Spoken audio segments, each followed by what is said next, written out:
Joy to the world, the Lord is come. Let earth receive his gifts. Rejoice, everyone. We're back with God. Only the purest of the deities available for you to worship. He died upon the cross for us, and... Well, that was Jesus. Yes, and Jeanne died upon the pyre for him. I'm not technically wrong. Nope. So, some of you commented that you'd love to see a Jeanne episode. And you were like, oh, it sounds like you're doing Christmas stuff. You know who would be really cool? Jeanne. Guess who? Unfortunately, when Sekhie picked this, I hadn't quite revealed to her that Jeanne is basically the second poster girl of the franchise after Artoria. I kind of knew, though. You've seen her in enough. Yeah, because she's a major saber face like Nero. Yeah. And she's got Jalter and all sorts of different versions. Because I know that Jeanne herself has at least 2 different versions, and then Jalter. Mm-hmm. Because I know that there's Jeanne Ruler and Jeanne something else, I think, and then Jalter. Yeah. I want to say Lancer, but I could be wrong. Just Banner, Lance, it makes sense. It makes sense in my head. Anyways, but I knew Jeanne was a big name. But, for those Anglophiles here who may not have ever heard the French pronunciation of her name, this is Joan of Arc. But in the French, it's Jeanne d'Arc. Because, the French. Let's, write in 8 letters and pronounce 3 of them. It's funny, before Fate, I would have auto-corrected to Joan in my head. And now you think Now Jeanne. I'm like Jeanne, and I have to, consciously go to Joan. I don't use Joan anymore. I'm going to be honest. And that was even before Fate. I just got sick and tired of... there were some times where I would say Joan and people wouldn't know what I meant. Mm-hmm. Because it's become more and more... So anglicizing names so, linguistically, dramatically was, a big thing, 100, 200 years ago. It happens a lot in ancient Egyptian names. But it's become less and less necessary in the modern day because we have pronunciation guides, and with the World Wide Web, you've got connections to people all over the world, so there's a ton of people who are discussing it with the proper name, So there's a lot of reasons why you might know Joan of Arc, but there's also an equal amount of reasons as to why you might hear Jeanne more often nowadays, Because it's just, it with people communicating more freely over the internet across continents, it's easier for you to be talking to someone who knows that her name is Jeanne and for them to say, oh, yeah, it's Jeanne. That's her actual name in French. Joan is the anglicization of it.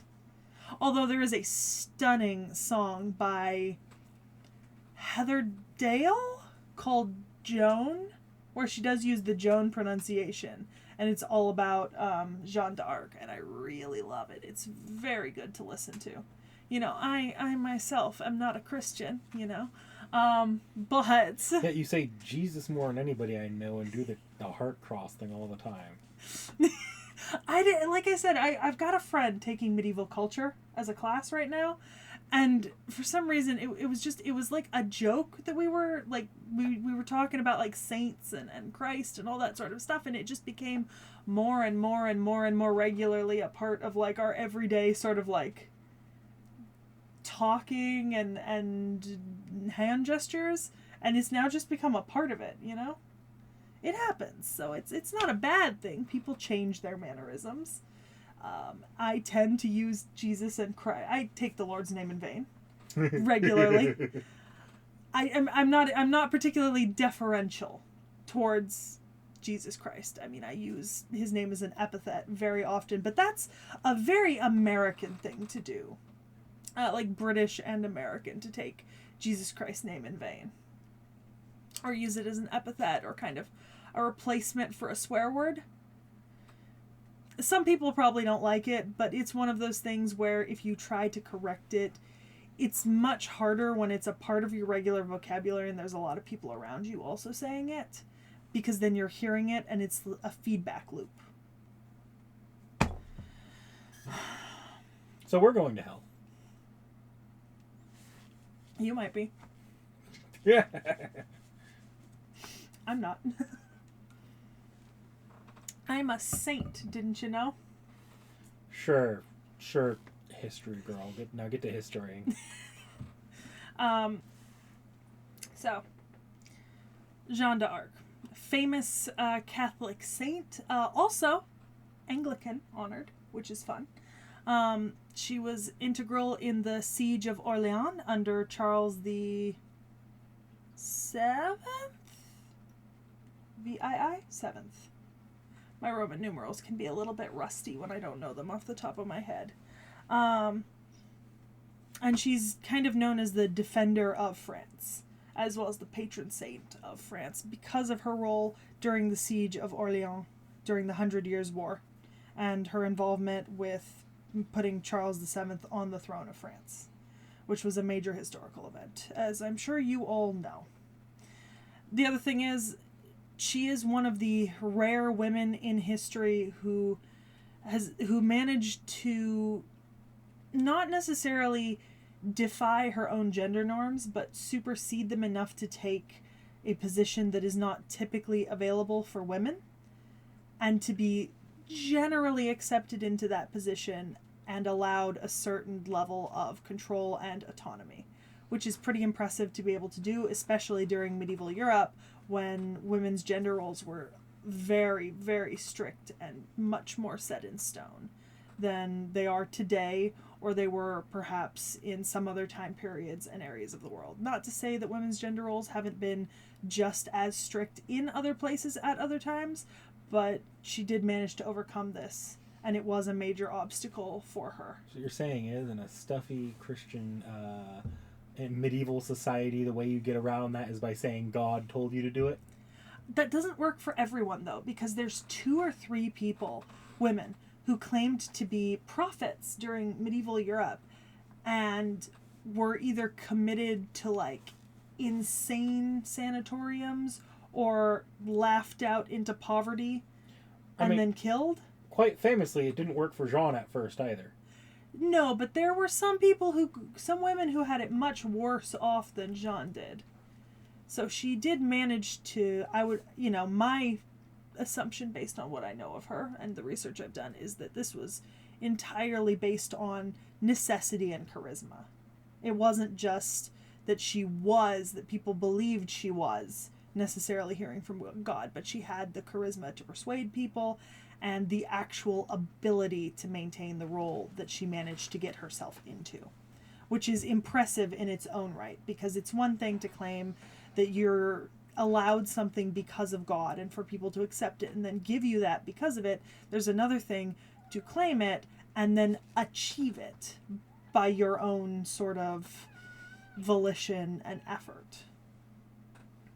Like, she did not know when to give up, and that was a good and a bad thing for her in the long run.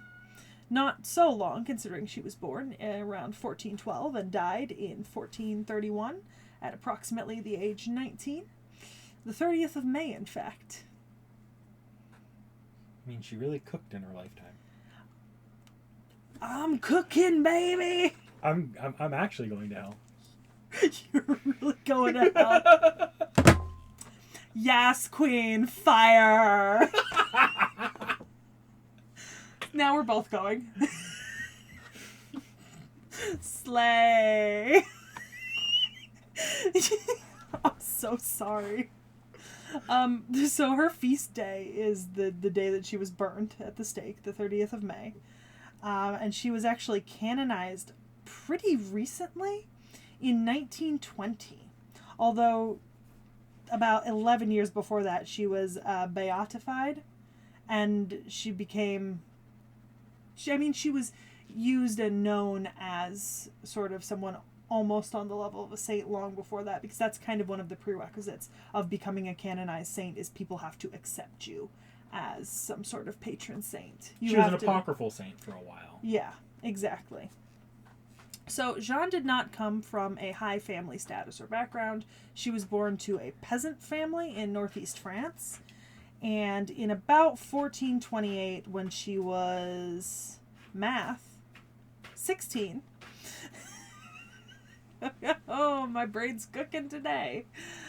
she begged to be taken to Charles VII, to say that she was guided by a vision sent down to her from St. Margaret, St. Catherine, and the Archangel Michael to free France from English dominion. And France had been under the rule of the English since I think the Norman Conquest, basically, in 1028? 1068. 1068, I think. You can check me on that. But it's 1060 or 1080 something. The Norman Conquest, when basically kind of a Norman king, Charlemagne, went over, became the... I smell nothing. Luna, you stink. Oh, maybe I'm still sick. Sorry. My cat, everyone. She's a goddess, obviously. Yeah, no, still don't smell it. Anyways, where was I? Oh yeah, so Charlemagne came over to England in the 1060 something and conquered it, and because that, England and France were essentially ruled by one monarch for the next couple hundred years. I mean, on and off, obviously, rebellions occurred. You know, people revolted. France did not enjoy being under the rule of the English dogs, as they would put it. But what essentially it led to was the 100 Years' War, which wasn't actually 100 years, but nobody wanted to count higher anymore, so we just call it the 100 Years' War. Because why would you call it the 117 Years' War or something? Or the 127 Years' War? That sounds so stupid. It's the 100 Years' War. They just round down to the century. And for once, they rounded down on the number to make it nicer. Right? And not up. Yeah, no. Still don't smell it.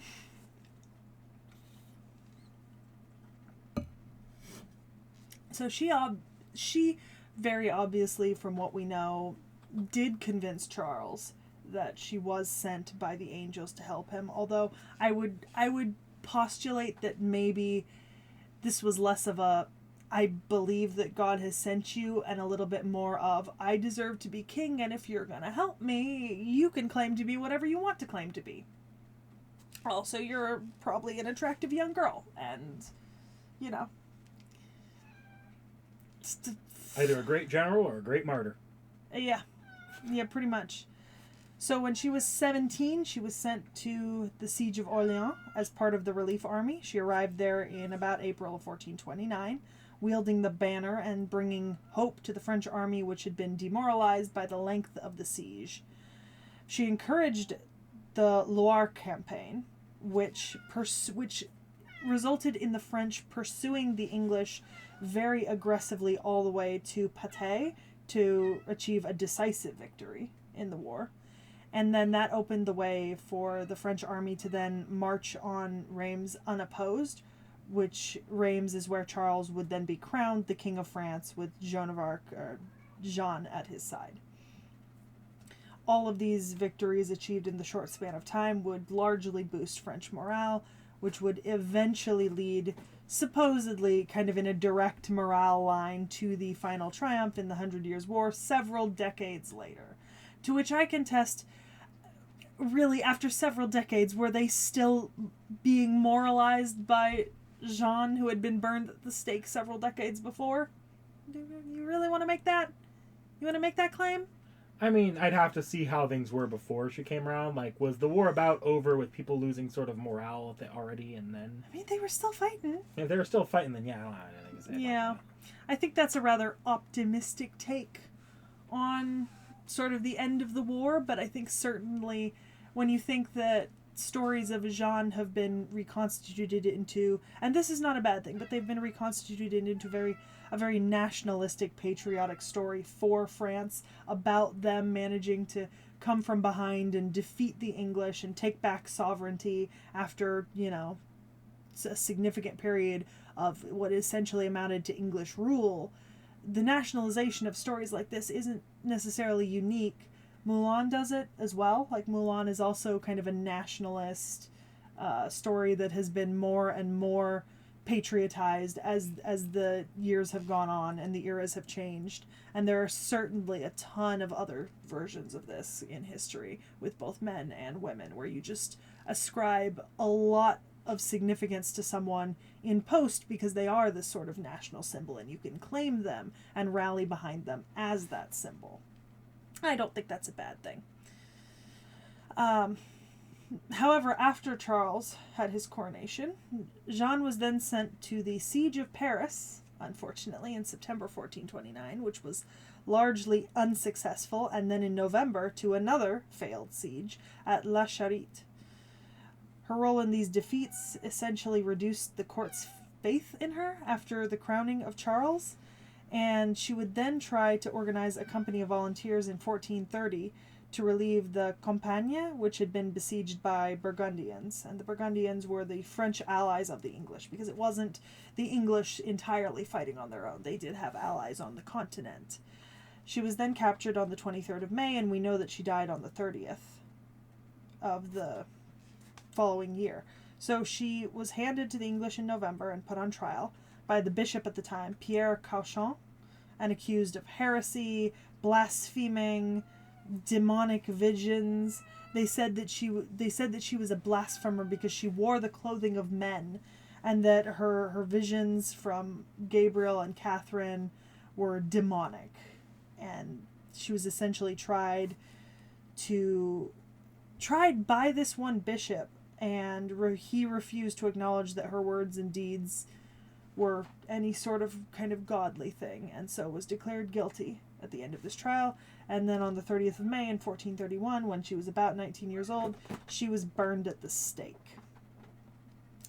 25 years later, in 1456, an inquisitorial court convened by the church reinvestigated her trial and overturned this verdict, declaring it to be tainted by procedural errors and deceit amongst those judging it. She was then revered as a martyr and an obedient daughter of the Roman Catholic Church, and she's often been called an early feminist and a symbol of freedom and independence. She became a national symbol of France after the French Revolution, when French nationalism was really taking hold. And in 1920, she was canonized by the Roman Catholic Church, as we've said before. She is represented and portrayed in literally everything. I mean, every medium Joan of Arc has been represented in. Song, anime, movie, play, book, scripture, art, literally everything. There are several very famous paintings of Jeanne, I believe. I know this one. I don't know if you do, but this is a quite famous painting of her. Let's see. I think this is a set of statues. I mean, she is represented literally everywhere. And she's got a fucking gold-plated statue. You know? Which, good for her. I mean, life goals right there, right? Yeah, #life goals. Jeanne,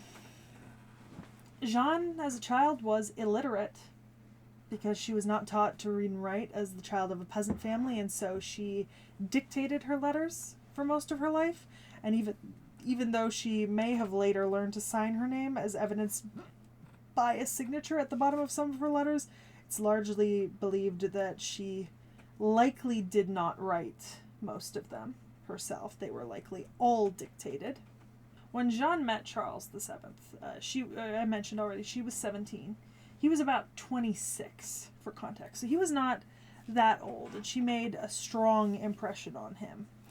And at the time, there was a political division in France as to who would be the next king of France.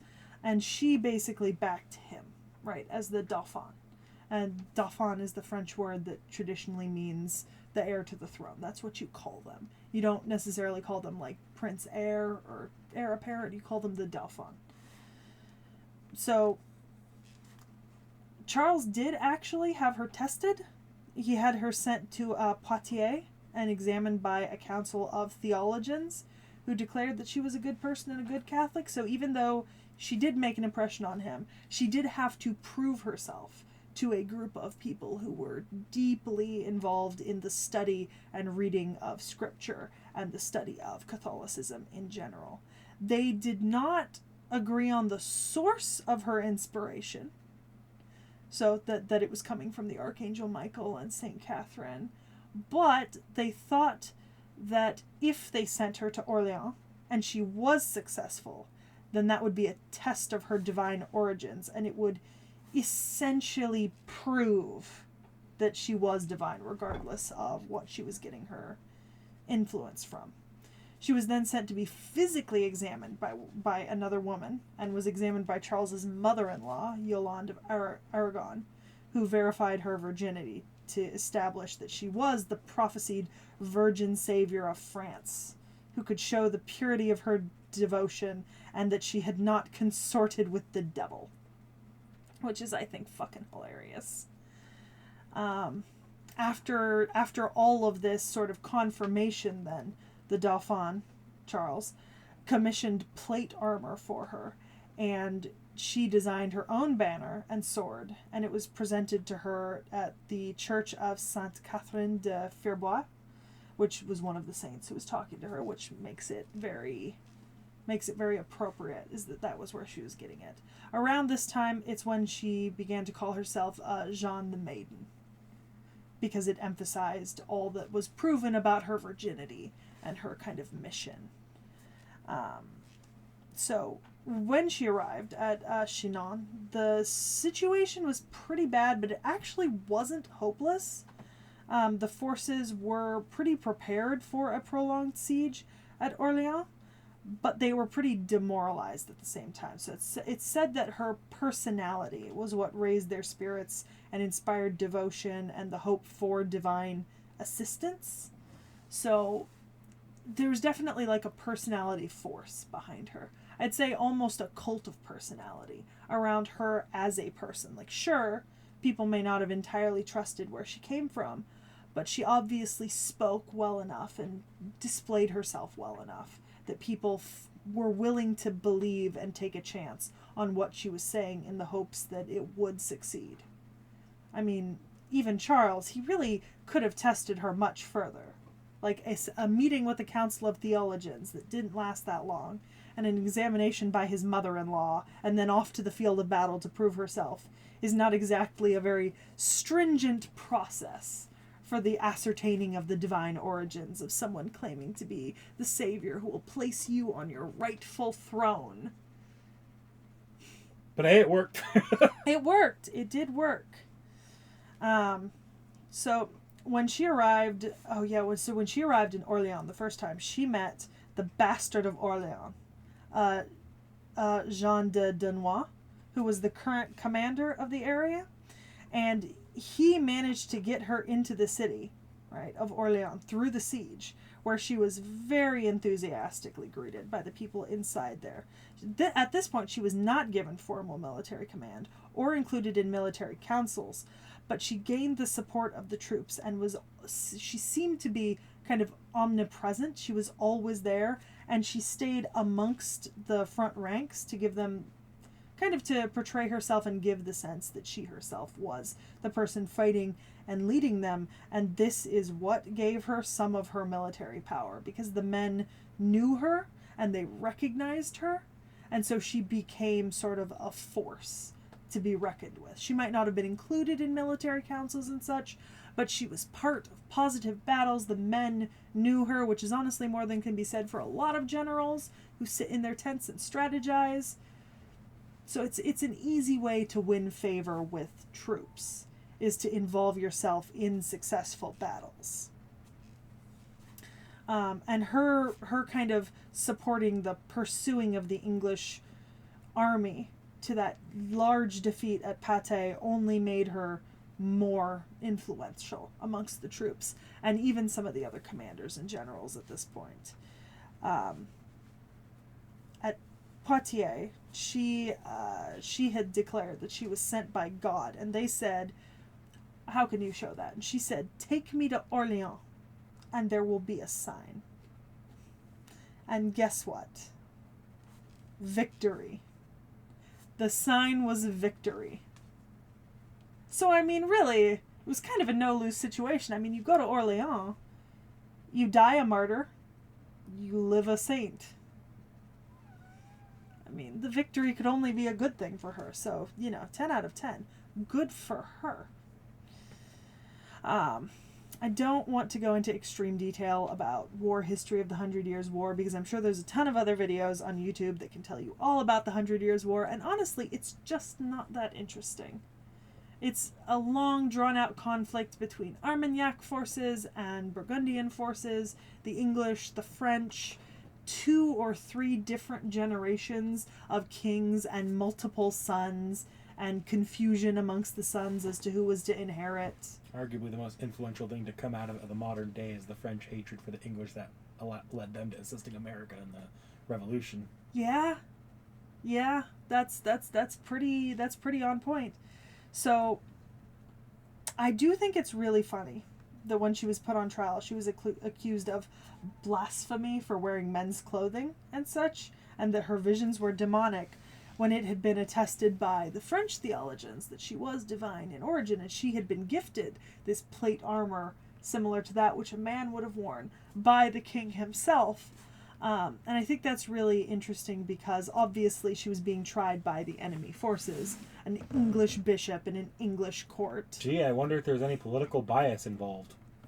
Also, in most of the depictions of Jeanne's armor, we do get a very traditional plate mail design. It's not boobed because she's a woman.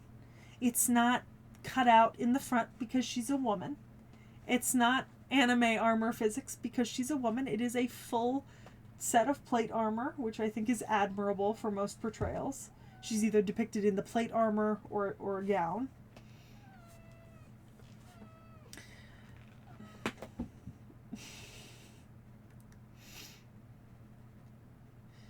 One of the reasons why the English hated her so much is that if her testimony had gone unchallenged, even if she hadn't been as influential as she was, her testimony itself invalidated English claim to the rule of France, and it undermined the idea of dual monarchy ruled by an English king.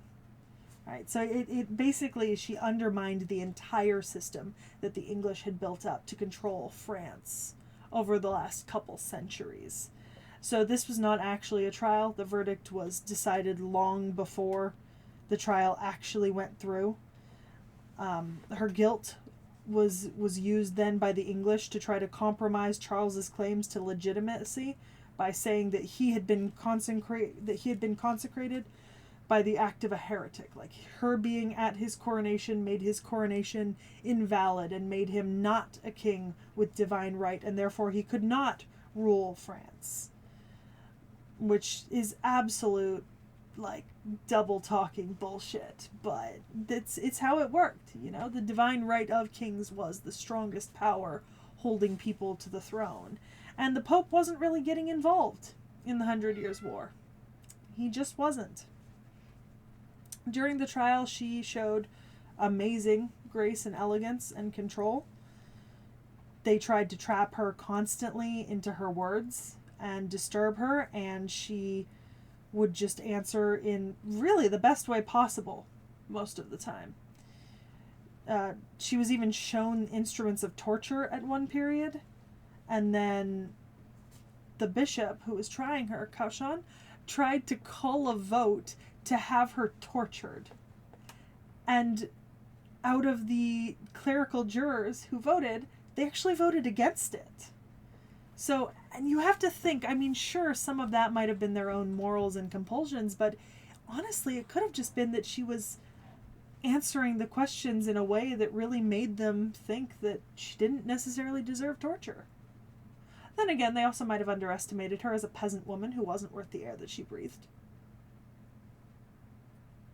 It's the pain duality. Causes one to heave and waste more oxygen.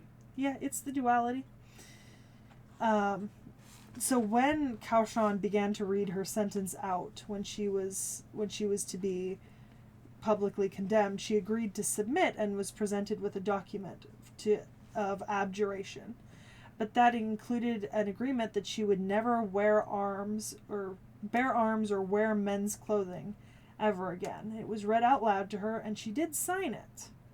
However, public heresy was a capital crime, and it didn't really matter that she had signed the abjuration. All it meant was that she was now she was not an unrepentant heretic at this point. She was a repentant one, but she could be executed if she was ever convicted of relapsing into the heresy immediately. So she exchanged her clothes for a women's dress at this time. She allowed her head to be shaved, and then when she was in jail, she was subject to extreme mistreatment and sexual assault on the part of her guards and nobles, and the guards then placed exclusively men's clothing in her cell, according to historical accounts, which meant that she either had to go naked or wear men's clothing, and as soon as she put on men's clothing, the bishop was notified, and she was set to be executed for relapsing into her heresy. Which is, I think, really horrifying. That's fucked up. It's really, really horrifying. And when he came to ask her about relapsing into men's clothing, part of the abjuration was that she couldn't pretend she had to pretend she didn't have visions, right? She had to claim she didn't have them, and they were all false. And when the bishop asked her about her visions at this point, I can only assume that she knew that nothing was going to save her at this point, because she said to him that she could not deny them again because they had blamed her for denying them once, and she would not betray them again. Just for the clothing, she could have been reconvicted of heresy, and she knew. I mean, she'd been in prison for months at this point, facing horrible abuse. It honestly might have been the better way out for her at this point.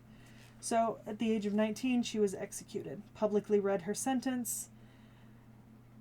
She was asked to view a cross when she was taken to her pillar for burning. A crucifix was fetched for her, and it was held before her eyes during her execution.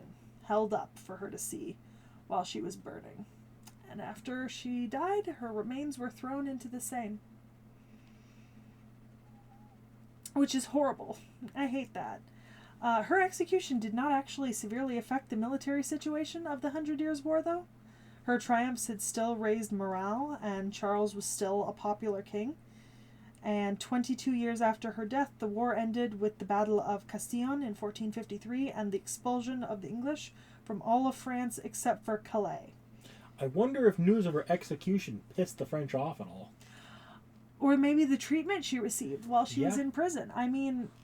Well, I have a feeling that doesn't come out until much later. No. Although it would have been known that she wasn't treated well. A peasant girl claiming to be... I'm sure it became well enough known when the church got involved. Yeah. So, but her execution had actually created political liability for Charles at this point, because it did imply that his consecration as the King of France had been achieved through the actions of a heretic. So in 1450, a few months after he regained Rouen, he ordered a theologian and rector of the University of Paris to reopen the inquest. This is the inquest that had this was the first inquest about Jeanne's death. And he interviewed 7 witnesses and concluded that the judgment of her as a heretic was arbitrary, and that she had been treated as a prisoner of war and a political prisoner and was put to death without basis. So it did not overturn the verdict, but it opened the way for later retrial. 2 years later, a second inquest was opened by Cardinal Guillaume de Estouteville, who was a papal legate and relative of Charles, and the newly appointed Inquisitor of France, Jean Brehal, and they interviewed 20 witnesses, which was guided by 27 articles describing how the trial had been biased. They were granted... Immediately after that, they went to Orleans and were granted an indulgence to all those who participated in ceremonies to her honor on May 8th to commemorate the lifting of the sheath of the thing. For 2 years, they worked on this case, forwarded petitions, talked to Pope Nicholas V, and then they finally submitted all their findings, and a retrial was called. It began in 1455 on the November 7th, and it ended on July 7th, 1456, after having heard from 115 different witnesses about Jeanne. They found that her original trial was unjust and deceitful, and that her abjuration, execution, and all consequences thus were therefore nullified. Also, Brehal suggested that Cauchon might be guilty of malice and heresy. And then they ordered a cross be erected at the site of her execution. So her visions played like the most important part in her being called a heretic and also someone who was divine. So they were the biggest thing that kind of called to about her being in this position. And she is one of the most studied people in the entirety of the Middle Ages because of her involvement and her story. It is such a unique one. There are very few other women during this time who gained such level of renown unless they were the wives of famous kings who went on to do horrific or amazing things, or famous murderesses. Like there's at least one like very famous noble lady from Italy who was famous for being a poisoner. But when you think of famous women during the medieval period, you think of Jeanne d'Arc, but then the next people, at least for me, who come to my mind are Anne Boleyn, Catherine of Aragon, like the wives of Henry VIII, because that was another major episode in medieval history. I think of Catherine de' Medici, because she had a huge influence over European court politics. Maybe a couple of the Borgias, but really, there's not a whole lot of women who gained this level of notoriety and fame and influence in the Middle Ages. They just didn't. I mean, women had a lot of power. Women often controlled much of household and court life and dictated a lot of what became popular from year to year, but largely they did this from behind the scenes, and Jeanne was not taking power in a way that was traditional for women to take power. I can admire her for that. It's kind of nice for once to get a medieval woman that didn't wasn't that had a bunch of accusations on her that didn't end up sticking to the modern day. We get a lot of those where it's like, yeah, this is like how they're known, but they probably didn't do a lot of this shit. And it was probably all political that they got this reputation. Marie Antoinette. Yeah. Is a big name when you're thinking of that, because I mean, probably the second most famous woman in French history, maybe tied for first, is Marie Antoinette. Did Marie Antoinette really say let them eat cake? No. Did Marie Antoinette really knowingly dance on peasants and completely ignore that France was falling into ruin? Likely not. It was political bullshit. Yeah. Hello, love. Darling, I need you to be a little bit quieter. I know. You were an unhappy rat. Oh, you're a happy rat now. So, you also mentioned to me the Shimabara Rebellion. We'll get to that later. I have the tab open there around when I want to bring it up, so... Okay. Just wait till you see the tab open. Alright, so Jeanne d'Arc, you can flip to her. You've seen her. You know she's a ruler. If you want to see her designs, next tab. Yes, I would like to. Yeah, saber face. Big saber face. Nice. So... She's got her little banner up in the air. We love that.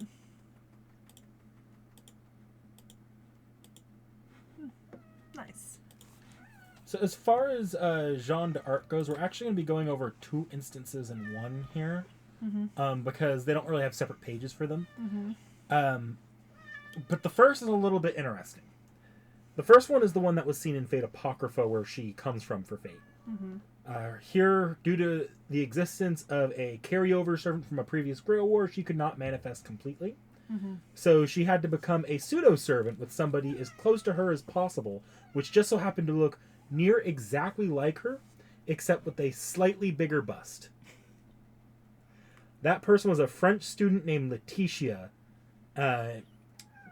We're not going to go over Letitia. She looks like Jeanne, but Jeanne took like 99.9% of control of that situation. So okay, this is not a situation like Sekhie or Zhuge, where like no, that's just Waver. Yeah. No, this was Jeanne, although she can kind of get inklings of Letitia's feelings on things. Makes sense. Hell yeah! I was just thinking about these. Chocolate orange for our viewers. I stopped by a chocolate store recently that had them, and I can eat chocolate. It's one of the few things I'm allowed to eat right now. So, for Fate Grand Order and most of her other summonings, Jeanne is perfectly capable of being summoned on her own as the ruler class. Some notes regarding her history have been made in Fate. Her divine revelations, she did receive divine revelations, but within Garden of Sinners long before Fate was ever even a thing. It was speculated that she received her revelations from the Counterforce, kind of stepping in and acting as God in that situation. Because gods are complicated in Fate. Yeah, and Jesus isn't a character yet. Well, we do have some biblical characters around here. So. But Jesus isn't a character yet. Not yet, and I doubt he will ever be. Because that feels like a field of landmines right there. As a servant, despite her end at the hands of the church, she remains faithful to God, and it'll come back later, but she views her many variants that run around Chaldea as her siblings. Aww. That's adorable. Alright. Should be a lot of artwork on her, because she is basically one of the other poster girls for the Fate franchise. Oh yeah, but I assume we'll get most of this over there. Probably not, actually, because remember, she had anime appearances as well. No. But a lot of these aren't anime appearances I'm seeing. These are all illustrations so far. Which means they should be... Well, she also wasn't only Grand Order, too.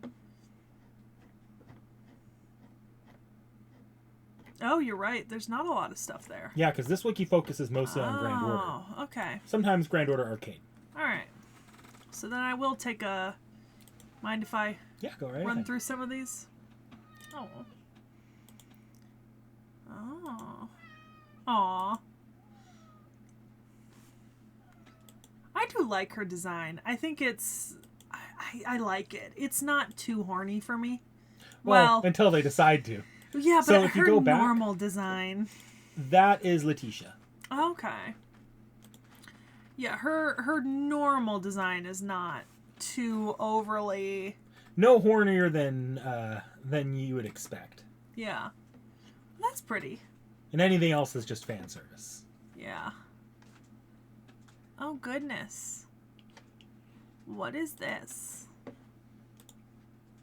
I assume I don't need to see that yet. Yeah, we'll get around to those. That's all. So what? These at this all point, Cs. it's all Fate Grand Order. Yeah. Okay. Including all that. Actually, that might be Arcade. Not Arcade. I mean Extella. Capsule Servant. Yep.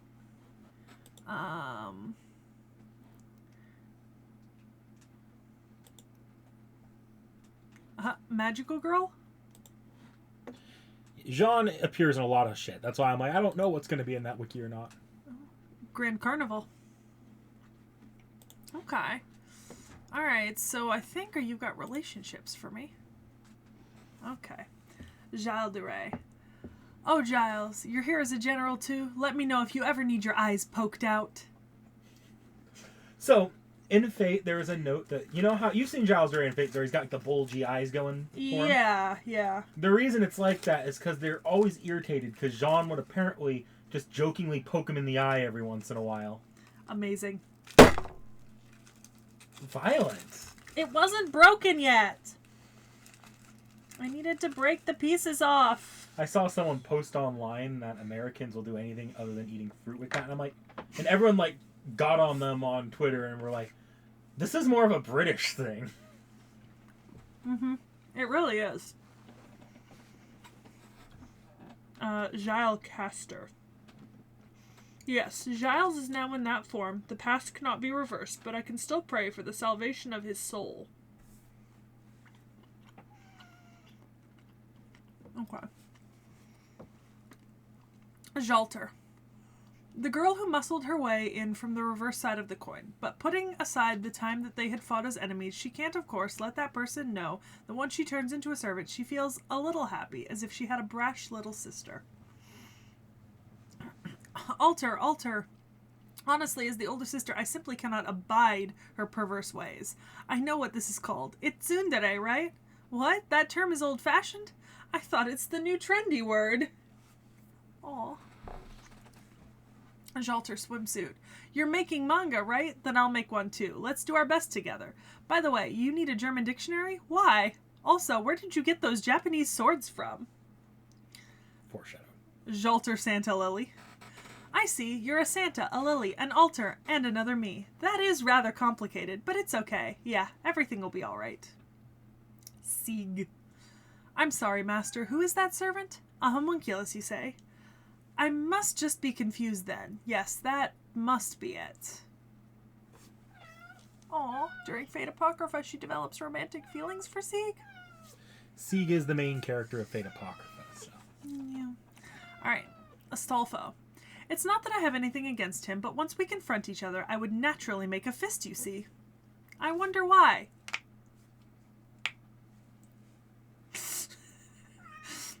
Astolfo Saber. Hold it right there, Saber Astolfo. That outfit, it's definitely something that I cannot let go and ignore. Just how off the rails can you get?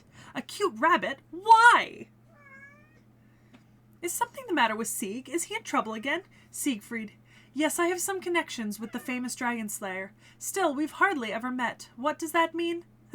We'll keep that a secret. I guess Sieg's wife is gonna come for you. Sieg is a different character than Siegfried, by the way. Oh, okay.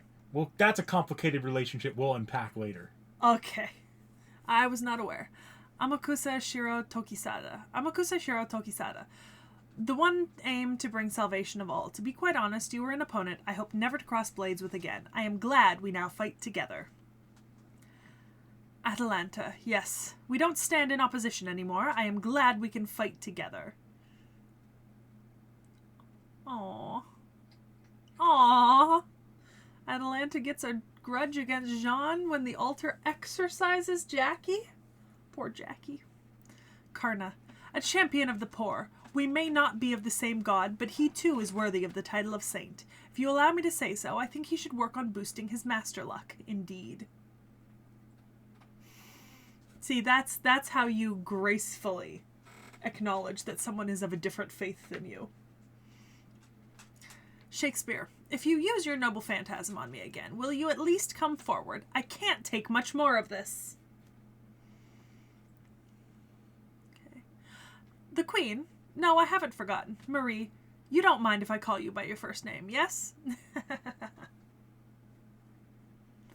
Nice. Oh, if it isn't Martha! I can't believe the one who pushed back Tarrasque with prayers alone would be here. Let's see. Now I'm in the same circle as Miss Anne and Miss Mary. I have become a woman of the ocean. Huh? I should come and defeat Mr. Blackbeard? Okay, I will accompany you. Everyone goes and fucks up Blackbeard. I would. Robin Hood, Ibaraki Doji, Ushiwakamaru. Everyone, thank you for putting up with her and her manga. I know things are difficult, but let's keep up the good work to complete her book. That is a reference to something I do not know yet. They were allies of Jalter during the manga writing event. Oh. Thank you for putting up with my bratty little sister. Oh. Yeah. Artoria Pendragon swimsuit, Artoria Pendragon altar, Artoria Pendragon. You're in a swimsuit too. So you are truly the king of swimsuits. Then, as I'm a servant of the ocean, let the two of us become rivals. Other swimsuit servants. Gorgeousness is a nice thing, isn't it? I don't know whether or not it's fine for the likes of a plain person like me to join in with you all, but as a representative of the nameless flowers, I'll do my best. And to think of such things, even though they are the most gorgeous. After all, a swimsuit is basically something for me to wear to participate and have fun with others. So to wear a swimsuit just to dress myself up, that's not something I would think about. She sounds like a genuinely nice person. Yeah, no, she is like the nice person of Fate. Like there's... Like genuinely? This just sounds like a nice, wholesome person. I want to protect her. So badly. Already I like her better than I liked Artoria. So cute. Oh. Just clicking into some random stuff I see. Go right ahead. As I scroll. Oh, Jesus.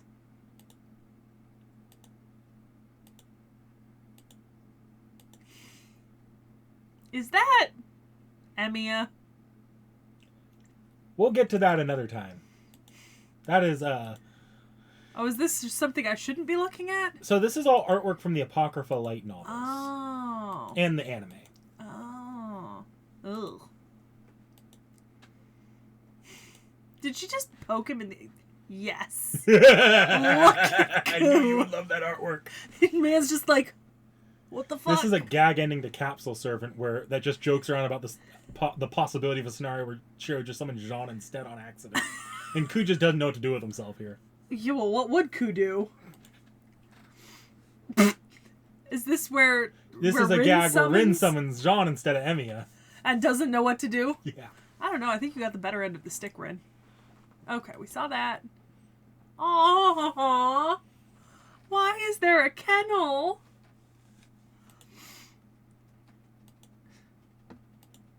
Need some concept art. Okay. Since we may not go over... Oh, so that already Yeah, you covered pretty much that. just swiped through all of the artwork in the... Well, because that one said 1 of 13, but some of the others say like 1 of 2. Yeah. So, oh yeah, I see. Capsule Servant. Yeah. Fate Extella. Into the window. Jesus, that cat. Alright. Abilities and skills. Alright, so... You're back on. Yep. She is one of the rare instances of a ruler class actually being around for the express reason of the ruler class. To serve as the neutral arbiter in a Holy Grail war and moderate the actions of other servants. As a ruler, she has the ability to see pretty much all the details of another servant, as well as locate them within a certain range. It is possible for certain details to be kept from Jeanne if it is tied to the servant. One example is the gender of a certain gender-ambiguous paladin she had an encounter with. She could not tell that look. Exactly, good. At least in Fate Apocrypha, she's also granted command spells that she can use to either barter with masters or servants, or she can also directly order servants with them. That's pretty epic. She gets 2 of these per servant in the war. She is otherwise a... So if there's like 7 servants, she gets 14? Yep. Okay. She is otherwise a capable fighter and leader, primarily fighting by using her flagpole as a staff. God, imagine if we had to fight Jalter with 14 command spells. Alright, so... Okay, so magic resistance, true name discernment, reinstatement of the radiant holy light, God's resolution, that makes sense. Revelation, which is based on her revelations, charisma, obviously. Saint. So now we're getting into noble phantasm. Yes, she has 2. The first one, and the one you see the most often, is Luminosité éternelle. Thank you, person who took a French class. Éternelle. This is So Jeanne's the eternal flag. light. Yeah, so it's Jeanne's flag that she uses to spread her magic resistance EX across the area as a defense against all attacks on top of magic. Mm-hmm. When used, it can protect against multiple noble phantasms in a row. So essentially, this is kind of the almost noble phantasm representation of her riding into battle in the front lines with her standard and sword to fight with her men. Speaking of her sword, La Pucelle, or I don't know if I pronounced that right. La Pucelle. Yeah. Yep. This is Jeanne's sword that's a crystallization of her burning at the cross.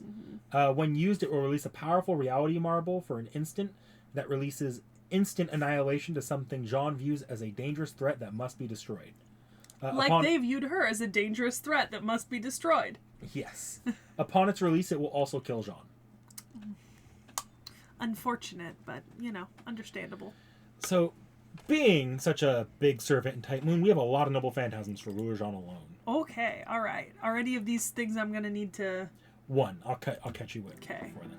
Here I come. May the blessing of the Lord be upon us.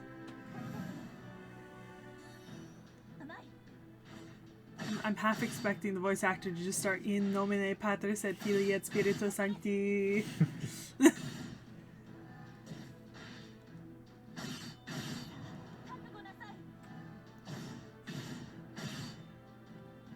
I think this is why I thought she was a Lancer. Because she uses the flagpole. Yeah, her standard. Never know, a Lancer class could appear here.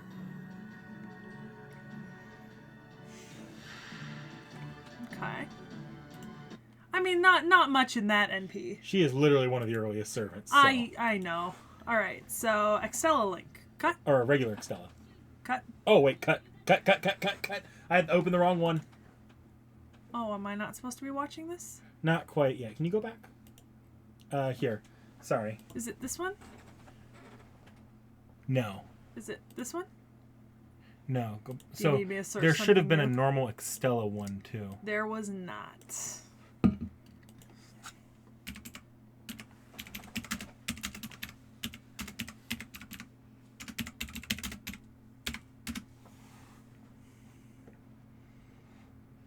Was I wrong? Nope, there it is. It's this one? Yep. Okay, and is this cut? No, this one should be fine. Umbral Star is fine? Yeah, Umbral Star is fine. All right. Oh, Gilgamesh. And Cucullin.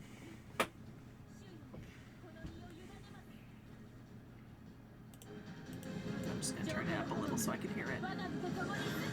So this is the sword. Yeah, La Parcelle. I think it actually kills her in the game, too. Oh. You killed Lancer! Oh, but it's the Lancer that I like the design of. Darn. Yeah, it does kill her. Oh, yeah, and you can use the command cell to fight beyond your limits. All right. So this one we cut. This one we'll need to cut. Okay. Yeah, you're good. Every time I see Extella Link, I really want to play it. It's a good game, and the story's not even worth reading, so if you just want to skip the story, no more power to you. Valid. All right. Arcade. Yep. The arcade. Yay. We don't always have an arcade, but we do sometimes, and I like it. And we don't have as many arcades as Artoria, so. Do I have a higher resolution on this? Yes. I'm not watching this in 360p if 1080 is available. That's some bullshit. She does look really cool with the lance, I have to admit. You know? Mm-hmm. Like, it was a good choice. It helps her stand out from, like, the saber faces. Mm-hmm. Yeah. Also, the massive amount of hair. Which, is that maybe a reference to the fact that she had to shave it all off in prison? Maybe, but, like, Fate does depict her execution scene, and I don't believe they definitely don't show her bald, or as far as I know there. So. Well, she wouldn't have been bald, it would have grown back to, like, choppy length. But... I don't remember if they have it choppy length or not, but, you know, maybe we don't need to depict her prison treatment in a media franchise. I'm just wondering if that's why they made it long. Yeah, I don't know, actually. Yeah. Alright. Oh, whoops. That's fine. So the next one's Jalter. You've also seen Jalter. It's as hard as it is to avoid seeing Jeanne, I think it might even be harder to avoid seeing Jalter. Yeah. Just because people love them some Jalter. Yeah, this is where it gets fucked up with Siegfried and Sigurd. Because Fafnir gets involved with Jalter. Yes. Yeah, and Fafnir's involved with Siegfried and Sigurd, right? So... Yeah. Video on Fafnir? Not this one. We'll get to, like, the playable version in a minute, but this is mostly a review for you. In the original Orleans Singularity, Jalter is summoned in the ruler class by Gilles de Rais, who creates his idealized Jeanne that wants to take revenge on the people that turned her backs on her and the church that burned her at the stake. Yeah. She ended up becoming called the Dragon Witch, Jeanne d'Arc altar. And unlike other altars, she's not a true altar at all. Usually, altars are just dark personas of a servant. Here, she is a wholly unique person, born of almost nothing more than a repressed sentiment from Jeanne. Huh. Interesting. Then her noble phantasm is La Grandmont du Hain? Yep. So, as far as just the abilities go, because we don't get like a crazy good list of them here, she possesses most of the normal ruler abilities. It's hard to say what's hers or what's just there on account of being a palette swap of ruler Jeanne. She possesses the distinct ability as a ruler to birth dragons, metaphorically I hope, and wyverns to fight for her. She also takes command of dragons, noticeably taking control of the Dragon of Greed, Fafnir. Fafnir, yep. So you saw her noble phantasm there. You pronounced it. La Grand de Reine. Yeah. We'll go more into it later on lore, but... so is that... Here it was used by ruler first, but we do have a video of the original version of it as the ruler usage. Okay.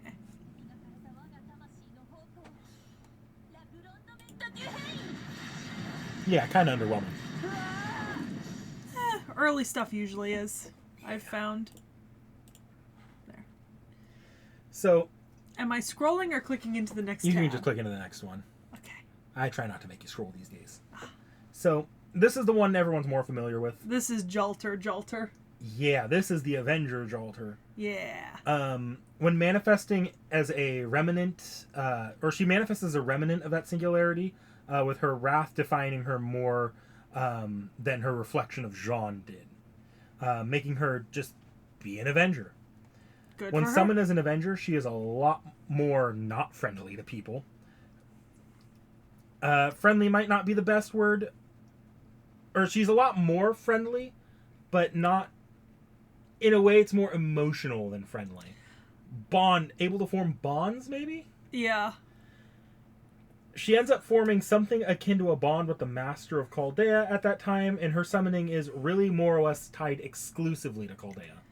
I'd like to say, have you read her likes and dislikes? What? Likes. Denying God in front of a true believer. And world domination. And world domination! Does that speak to you at all? A little bit, yeah. So if you click into the next tab, you should have her designs here, too. Okay. Okay, so not too different from her normal. I mean, very, very similar in some ways. The little tongue out. So this is her Shinjuku design, just her modern outfit. My favorite design of hers. Oh, why does she look like that? Oh, I like that. Yeah. She looks like an Avenger. I'm a fan. Ooh. Oh, that looks cool. Sorry, but it really does. I assume I'll see most of this. Yeah. She's exclusively FGO. So. Alright. Relationships. Jeanne. You don't have to tense up like that, worthless holy maiden. I'll ignore you and you can pretend I don't exist. That's just fine. Jeanne, swimsuit. You're here in a swimsuit too? Whatever, we'll just ignore each other. Hey, why are you sitting there? And why are you ordering a drink? You're in my room! Artoria Petrakin Altar. Gah, the most disgusting woman in the world is here.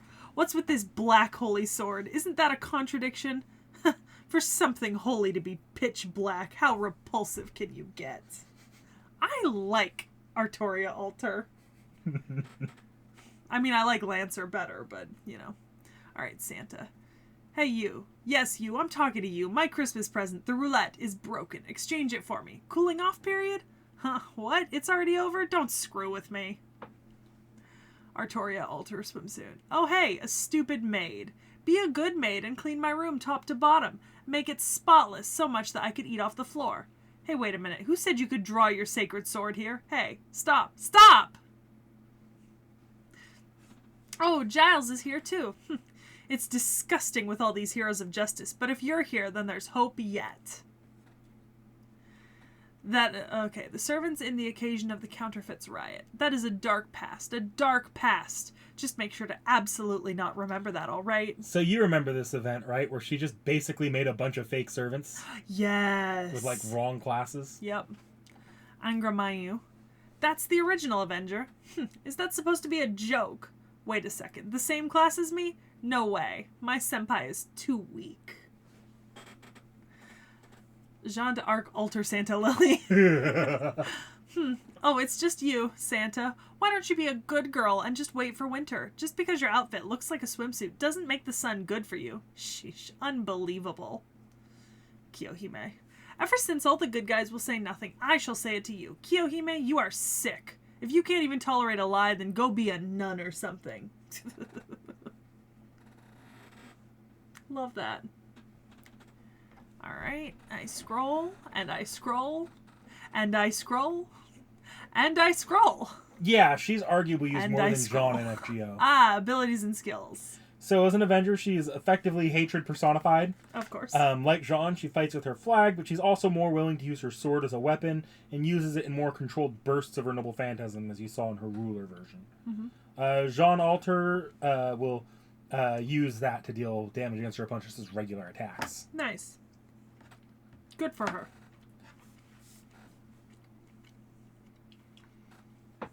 I see Ephemeral Dream and Dragon Witch. Okay. And then same Noble Phantasm, La Grand Montagne. Yeah, so this is technically the same as Jeanne Ruler's flag, capable of absorbing damage from oncoming attacks like hers. Mm-hmm. However, she uses the absorbed damage to release it to be released as an attack. Mm-hmm. She can also draw in grudges and hatred from around her to release. The fire in her Noble Phantasm is supposed to be similar to Dragon's Fire. It notably becomes stronger if an ally of hers dies. Interesting. Okay. What's next? Should be some NPs. Here? Yep.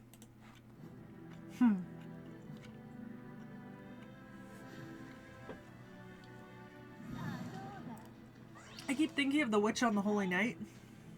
Why? Because of the title. Oh. Yeah. Just witch. The Witch of Vengeance, the Witch on the Holy Night.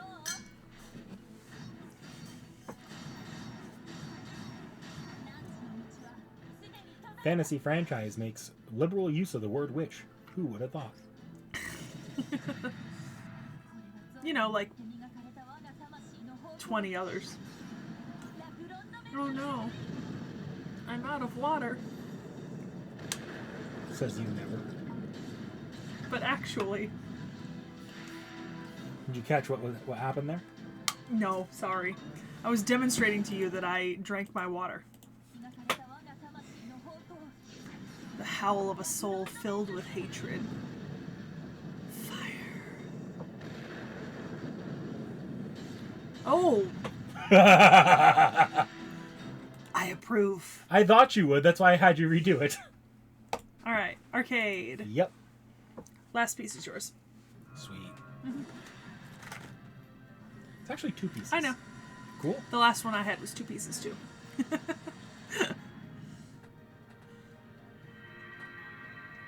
The Avenger card is really cool. Like the card cover for it. Mm-hmm. Yeah.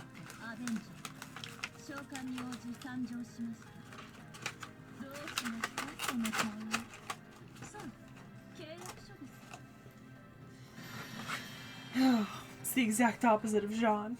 I hate it. Jeanne was so nice. No, I actually like Jalter. She's cool. I don't know who she's fighting. Oh, like molten lava beneath her feet. Oh, immolation.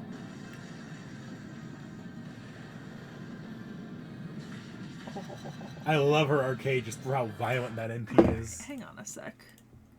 This is auto setting to a lower. You gonna rewatch that in Yeah. higher definition? Yes. Oh, yes. We like that. Thought All you right. would. Question. Can I close some of these? Any of the Type Moon ones, yeah. Okay. You can also close any YouTubes. I've been closing those as I go. All right. So you've got another Jeanne to show me. Yes, the last number of the 3 little Jeannes. All right. Who is this? Jeanne d'Arc Santa Lily Altar. Jesus fucking Christ. Isn't it Jeanne d'Arc Alter Santa Lily? Shut up. I am being abused. Aw. She's kind of cute. I mean, I wish she was wearing a shirt. See that? That's it. That's the one. So, may Oh, Christ... she only has one sprite? Yes, so she's a welfare servant, as most Santas are. Oh, okay. Like Himiko. So I really need Christ to help me on this one. This is a story of a very special Christmas night.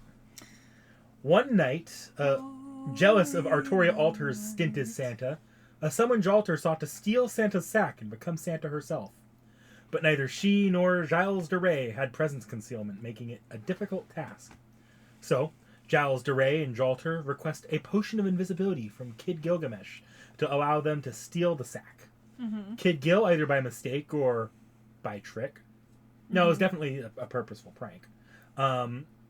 He gave them a potion of youth, and when Jeanne drank that, it caused her to revert to being a child both mentally and physically, just like Kid Gil. Yet she still moved ahead and tried to steal Santa's sack. It doesn't go well, and after a brief scuffle with Artoria Alter, she's just given the sack, allowing Jalter Lily to become, and it must be in this order, Jeanne d'Arc, Alter, Santa, Lily, Lancer. Alter, Santa, Lily, Lancer? So I was right. It's Yes, Jeanne d'Arc, you were. Alter, Santa, Lily, Lancer. So I was right. There is a Lancer version. Yes. Also, I'd like you to know, it says over here, her likes, being Santa. Dislikes, Halloween. Which seems like a pointed jab at Elizabeth Bathory. Maybe. So her existence was unstable enough, but with a clever plot by the Master of Chaldea with the mysterious Santa Island mask, we'll get to him in the near future, they resolved the little Jalter's turmoil to allow her to remain manifested alongside normal Jalter. Mm-hmm. So now we have 3 distinct Jeannes running around Chaldea. 3 Jeannes. Okay. Jeanne d'Arc Alter. Adult me is here too, huh? Nah, this is no good. The future is bleak, and with a careless attitude like that, she's heading full speed to ruin. What? I couldn't possibly know that. I know because I am you. I win an argument again. Also, because I became Santa is partially your fault. I want to make clear your liability in the matter as well. Don't remember, my secretary Giles did it. Jeanne d'Arc. My original self. Clean, graceful, lovely, simply the perfect person. What, she's not, you say?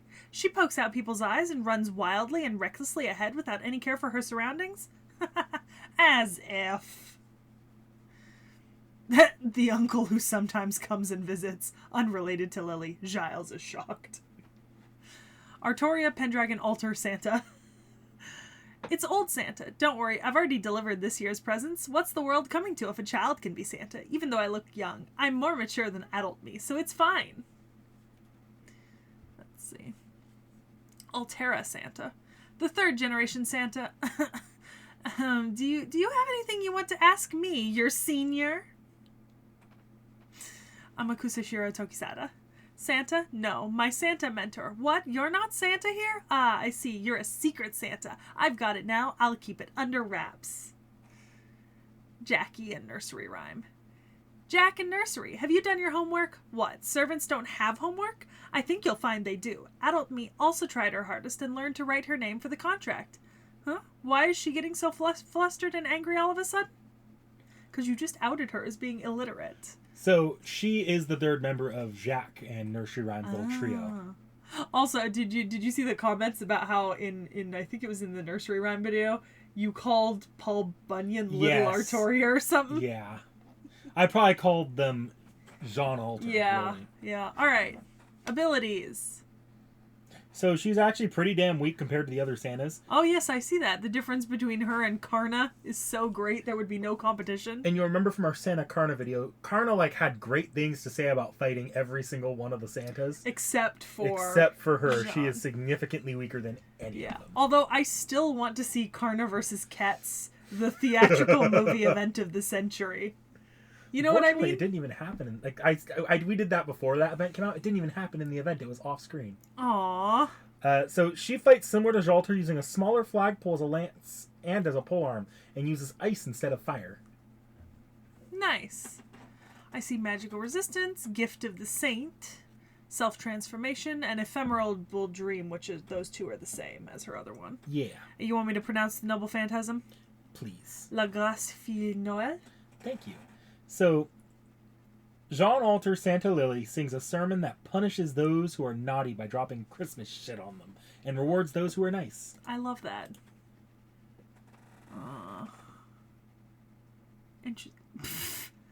I like the comment from the illustrator. Actually, originally designed for Jeanne Alter Santa, the design is for Jeanne Alter Santa, and I had already finished up to rough design and all, but then Nasu said, we need more twist. I took that into mind and wandered off on reworking her, and then thus she is born. I did want to take a look. Oh, that's right. We looked at T.H.E before, and we couldn't find a list of servants he did. Because he's done so many. He's done too many, yeah. Okay, all right. So we have an NP, I think. I don't think this one has more than one. Okay, just one. Christmas Revival 2018. Jeanne d'Arc, Alter, Santa Lily, Noble Phantasm. I'm going to start saying that entire name every single time I refer to her.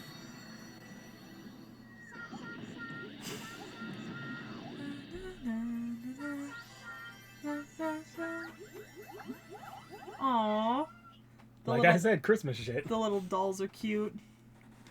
Alright, you've got another Jeanne for me? Yep. Who is it? Well, it's Jeanne d'Arc Summer. Oh. So, we're going to talk about this fucking bitch. So we're back to regular Jeanne.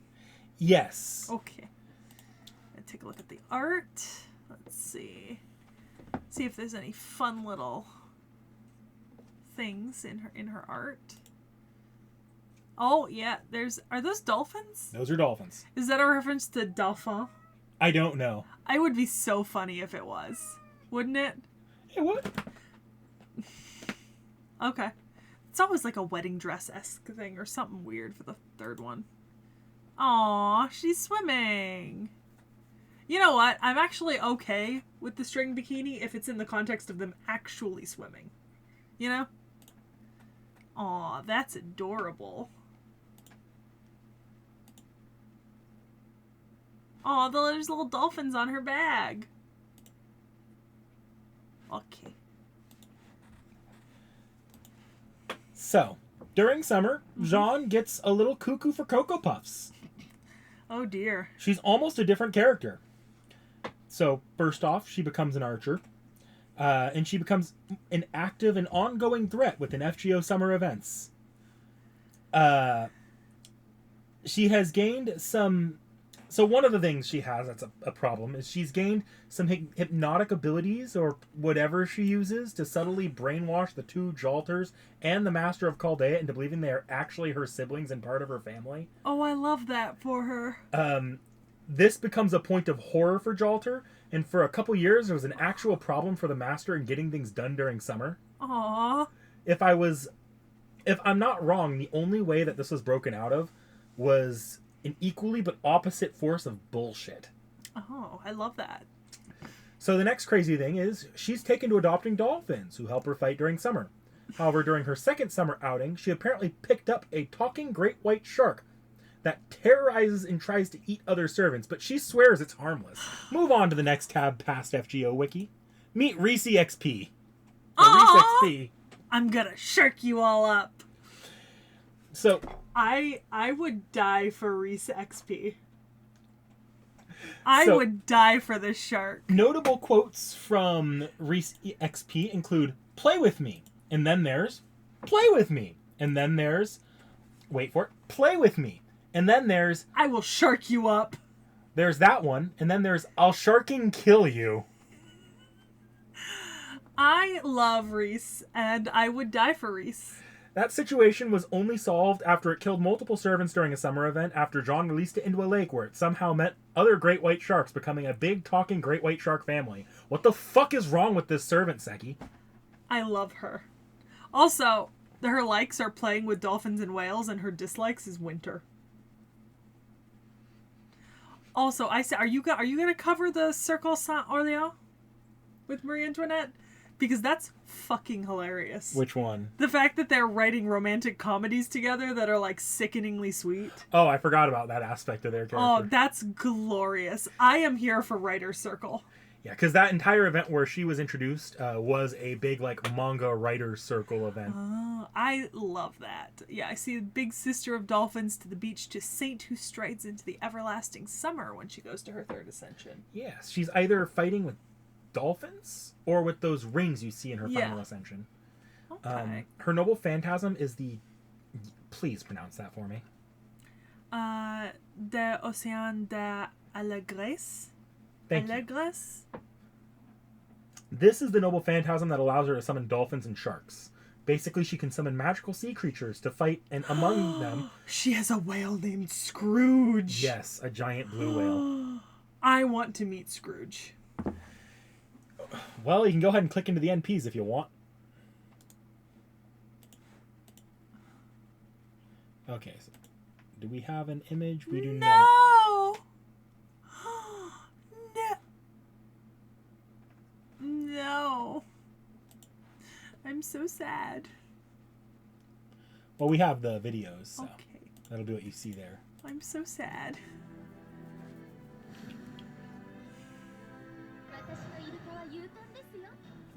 Hang on. We're gonna quality check this real quick. There we go. I ain't watching no 480p when there's 1080 available. Oh look, it's a giant overgrown hermit crab thing. I forgot something that we'll have to pull up after next. Oh, okay. Don't worry about it too much. I'll tell you when to pull it up.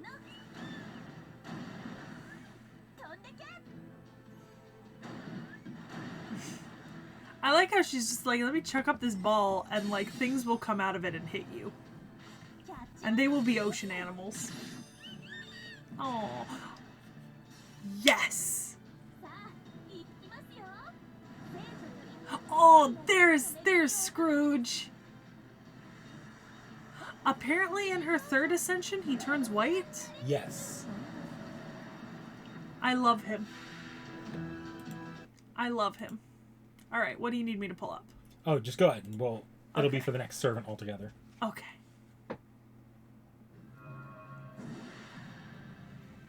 A lot of arcades today. Yeah, but she's an old servant, so I'm not super surprised by that.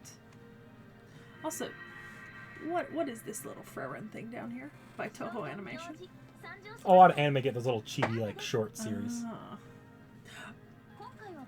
She's got jiggle physics. Yes, she does. Like, visibly jiggle physics. Arcade, 10 out of 10 game. Is she fighting herself? No. Might have been Jalter. Yeah, and that's what I was wondering. Scrooge. It's like she's conducting a SeaWorld show. No, isn't that, Hokusai? Is that not Hokusai? That might she's have been fighting? Hokusai. I think it's Hokusai. I mean, obviously, like, fact check me, but, like... So, yeah. we had one Summer Jeanne. Now for the other. Okay.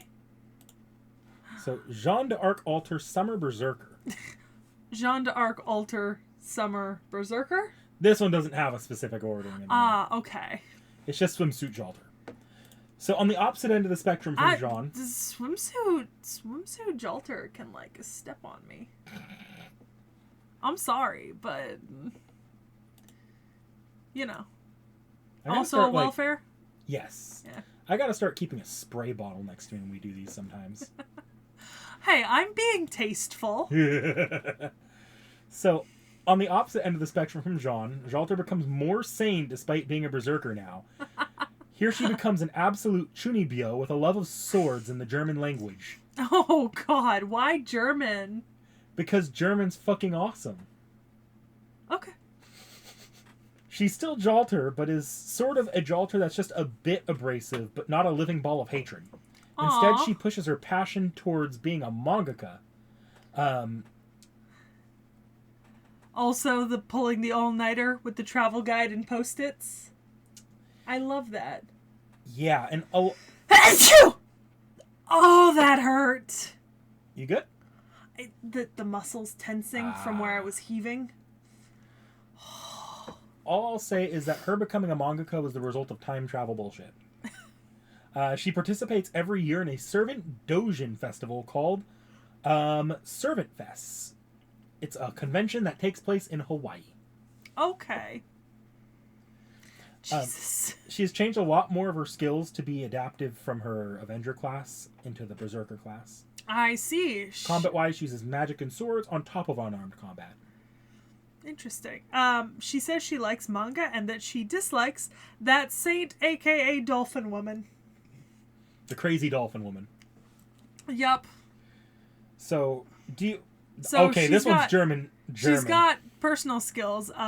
Schwarzwald Falke, Fallen Witch, and Mers Ode de Doigt. Va Ote Peu, Mer Ote Doigt. Okay. Alright, it's a French proverb. Okay, and then her noble phantasm is Volkermord Fjordrach. Something German.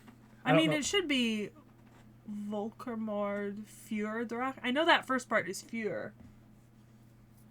So here she uses her magic. Her magic empowers as a dragon witch to create a dark dragon-like thing that attacks her opponents alongside her. I love that. Yeah, you know what? I could have gotten that from Drach being in the name. Yeah. Yeah. So we actually have an arcade for this one. I just forgot to pull it up, so we'll have to find that's what we were missing. Okay, so it's Jeanne Alter Summer Arcade NP. There it is, first one. First one? Okay. Yep. And we'll go ahead and watch that one after we do the regular FGO.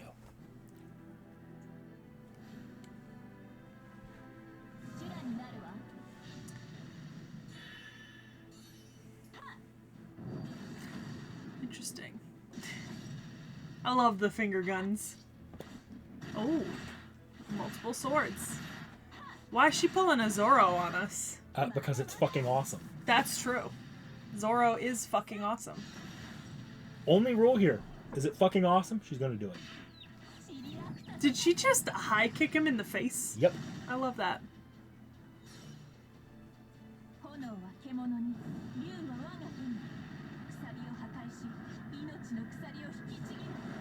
Well, it's a cool ass chant, and I love the art of it. Like shadow dragons eating people.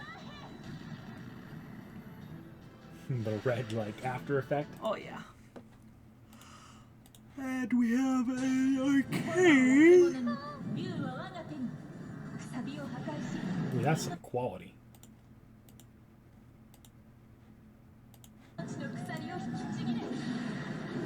So this one just didn't... You could find a better one if you want. Can I, though?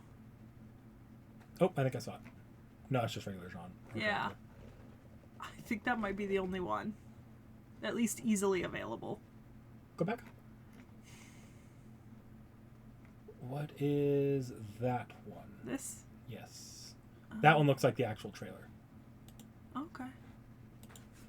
Oh, yeah, it does. Yeah, Volkermord Fjordrach. It's a hell of an introduction. Jiggle physics are active.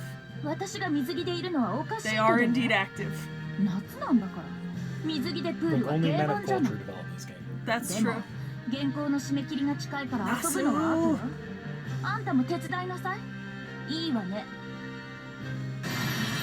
feel like I just had a whole conversation with her.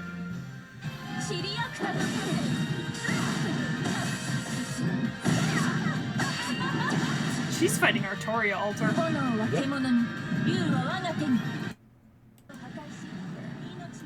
Oh, yeah, that looks cool.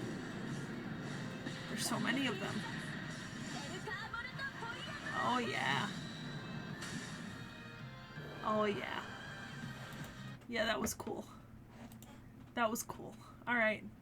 So now you have the Shimabara Rebellion pulled We up. don't need to go into this too much into detail, so do lightly. In the 1630s, 1637 and 38, the Shimabara Rebellion happened in Shimabara, which was one of the domains of the Tokugawa shogunate, and it was a Christian uprising against the Tokugawa during the very early part of their their kind of rule, and it was because of Katsuie Matsukura, who was the daimyo at the time, who had these violent prohibitions on Christianity enacted. And part of this was that, like, during the Tokugawa Bakufu, like, the contact with foreigners was extremely limited, but Shimabara was one of the places that was kind of more open for trade. Like, there was more access to Western ideas.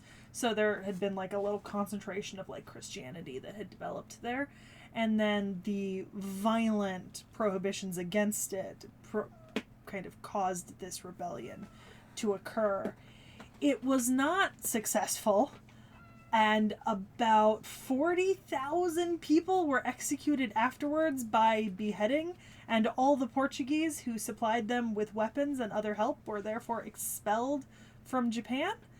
And because of this, Katsuie is the only daimyo during the Edo period to be expelled and beheaded from his position, because what he did was absolutely awful. It was effectively a country-wide, like a country genocide thing. A domain-wide. Yeah, domain-wide. Because it was just in his domain. But the rebellion did strengthen the policies of national seclusion and persecution of Christianity until the 1850s and 60s, when they were finally loosened up near the end of the Tokugawa era.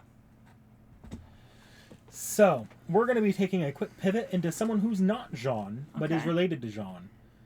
Meet T.H.E. No.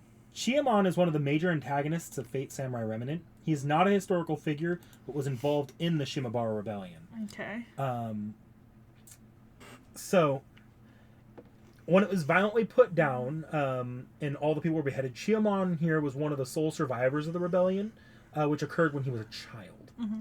Well, because the rebellion started mostly... So the rebellion didn't start with, like, Christians and foreigners. The rebellion started with the peasant classes, and then the Christians and foreigners joined in afterwards, which is what made kind of the mass beheading so awful and violent, is because the vast majority of people who were executed were not actually Christian or foreign. They were just peasants who were unsatisfied. It's funny. It's a Christian rebellion, but also that Christianity aspect was only one part of it, and a lot of it was just like, it was like the daimyo pissed off a ton of groups there. Yeah. So, but because of that, how the rebellion was violently put down, he would hold a grudge against Japan and sort of plunge the entire country into hell itself over the atrocity. He would join the Waxing Moon Ritual, the Holy Grail War, with the intention to bring about the fall of all the world by opening the gates of hell onto it. During this war, he would summon a servant similar to him, but only in the aspect that they were both involved in the brutal destruction of their movements on a religious basis. Jeanne d'Arc. Yes. Oh. I see. By the way, can I just comment that this guy is... Dude, he looks so fucking cool. Yeah. No, so, this is like one of the coolest character designs I've seen. I think it was the character designer of Samurai Remnant says that of all the characters in Samurai Remnant, they want T.H.E. here to be the new, like, added to FGO. This is hella fucking cool. I'd love to see him as a servant. All right, do you want me to move on over here or scroll down? If you want to scroll down, you can. See, it's not like we'll be covering T.H.E. again.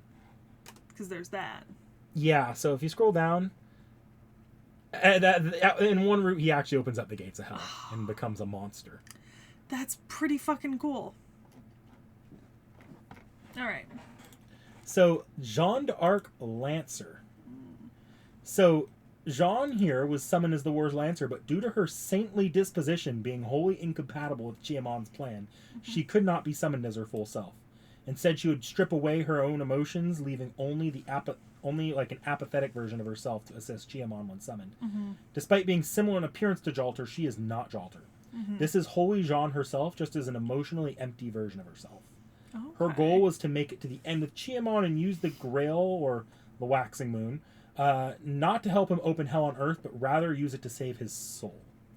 She still holds a level of her normal morality, but it's more like it's been muffled by a thick blanket, so it comes out a little bit less often. Interesting. Very interesting. So Jeanne Lancer here is notably weaker than most of her counterparts for two reasons. The first is because she's repressing a lot of herself, but also because the specific war she was summoned in is in 17th century Japan, where she has almost no notoriety as a historical figure. Yeah. Instead, of her usual flag, she uses 2 dark spears. Like Jalter, she retains the ability to create and manipulate fire, but due to Samurai Remnant not outlining all of them, we don't know all of her personal or class skills. Okay. We do know her noble phantasm, though, which is Tristesse de la Vierge. She actually has 3 noble phantasms here. Also, Flampes étrangers. Then she still has La Pucelle. La Pucelle, yeah. So the first one here, the Tristesse de la Vierge. Yeah, so Jeanne draws on the grief and suffering inherent to the battlefield to release as a powerful attack. Mm-hmm. It's actually an extremely downgraded version of her normal MP, the Luminosité Eternelle. Mm-hmm. And then Flampes étrangers. Yeah, so this is a noble phantasm Jeanne refuses to use. It sets all humans nearby, including herself, on fire. She doesn't want to use it as it's guaranteed to cause a large amount of damage. To use it, her master must expend a command spell and get out of dodge to avoid getting lit on fire himself. Interesting. It's kind of like how Vlad won't use his monster NP. Mm-hmm. Yeah. And then her final NP, the La Pucelle, she still has it, but she, it's noted, at least in this form, that she can actually hand it to her master who can use it in her place, but it'll still kill her and anyone else that uses it in her place. Okay. Yeah. All right. So I actually have 2 NPs to show you. Oh. So can the first I close one, this though? yes. And Chiemon? So this one is it's only ever used in a cutscene, but the Flampes Étrangers, I totally butchered that. This is that one, the flames.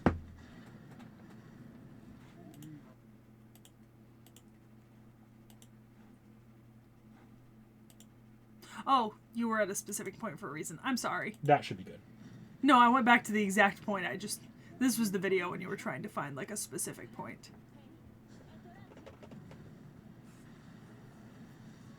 Oh. Dang.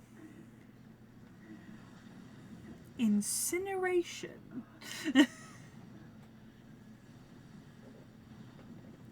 I've said it before, but Samurai Remnant really has some like amazing scenery and character designs.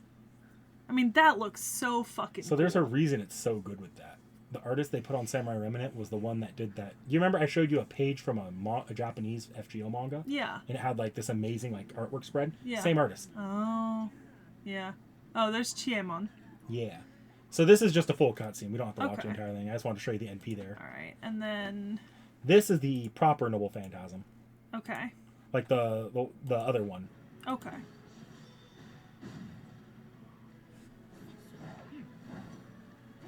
This is Tristesse de la Vierge? Yeah. Not La Pucelle. Not La Pucelle. Okay, so Tristesse de la Vierge.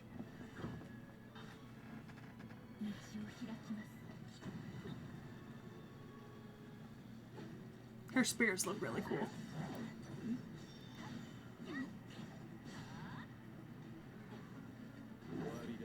She's also fighting Coup.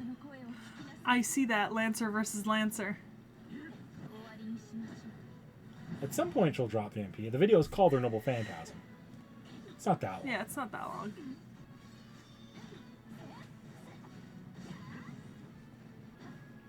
Plus, I assume it's coming soon because we're... Yeah. Yeah. That looks like...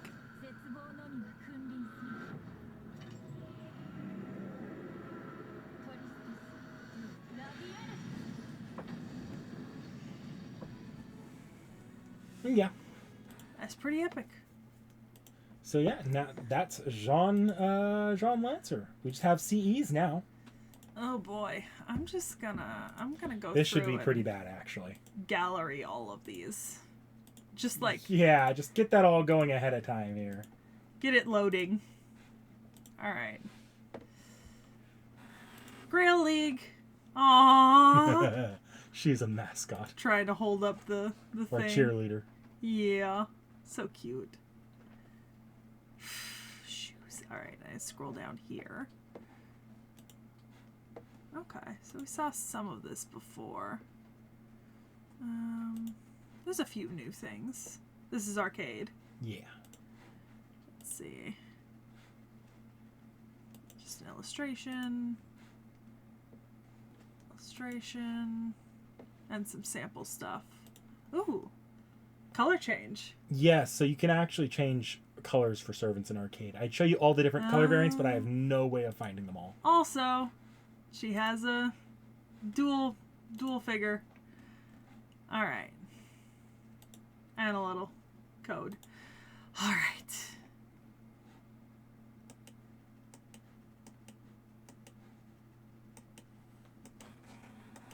It's going to take me a second.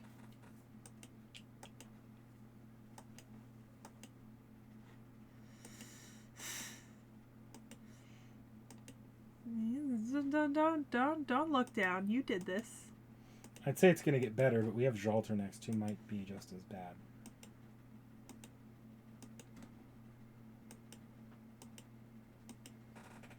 Okay. All right. Beginning of the journey.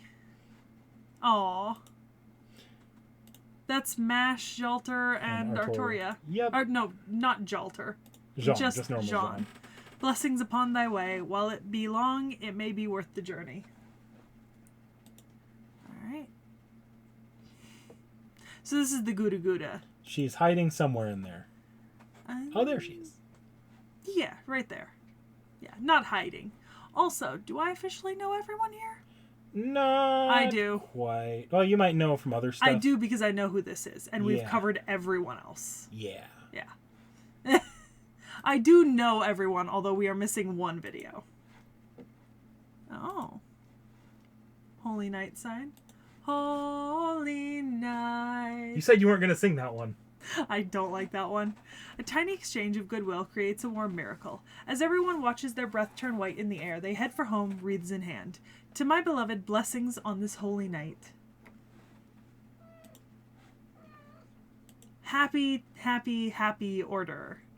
I see Cath Palug, and I see Jalter. I see someone else. Not Jalter. I keep saying Jalter.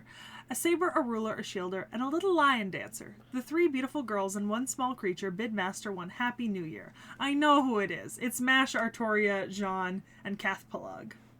I keep saying Jalter because I'm more used to hearing Jalter. So this is the human and then Jeanne. A girl whose body ruler inhabited during a certain Holy Grail war. A devoted follower with unwavering faith, and a sensitive girl with a heart filled with kindness. Eventually what she feels in her heart will become the motivation for the saint. But what is the reflection in that mirror? Heroic spirit portrait, Jeanne d'Arc.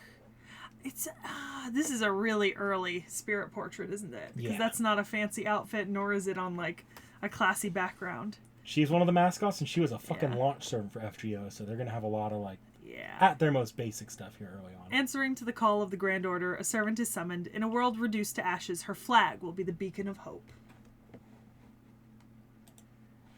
Saint Orleans. Le Chocolat.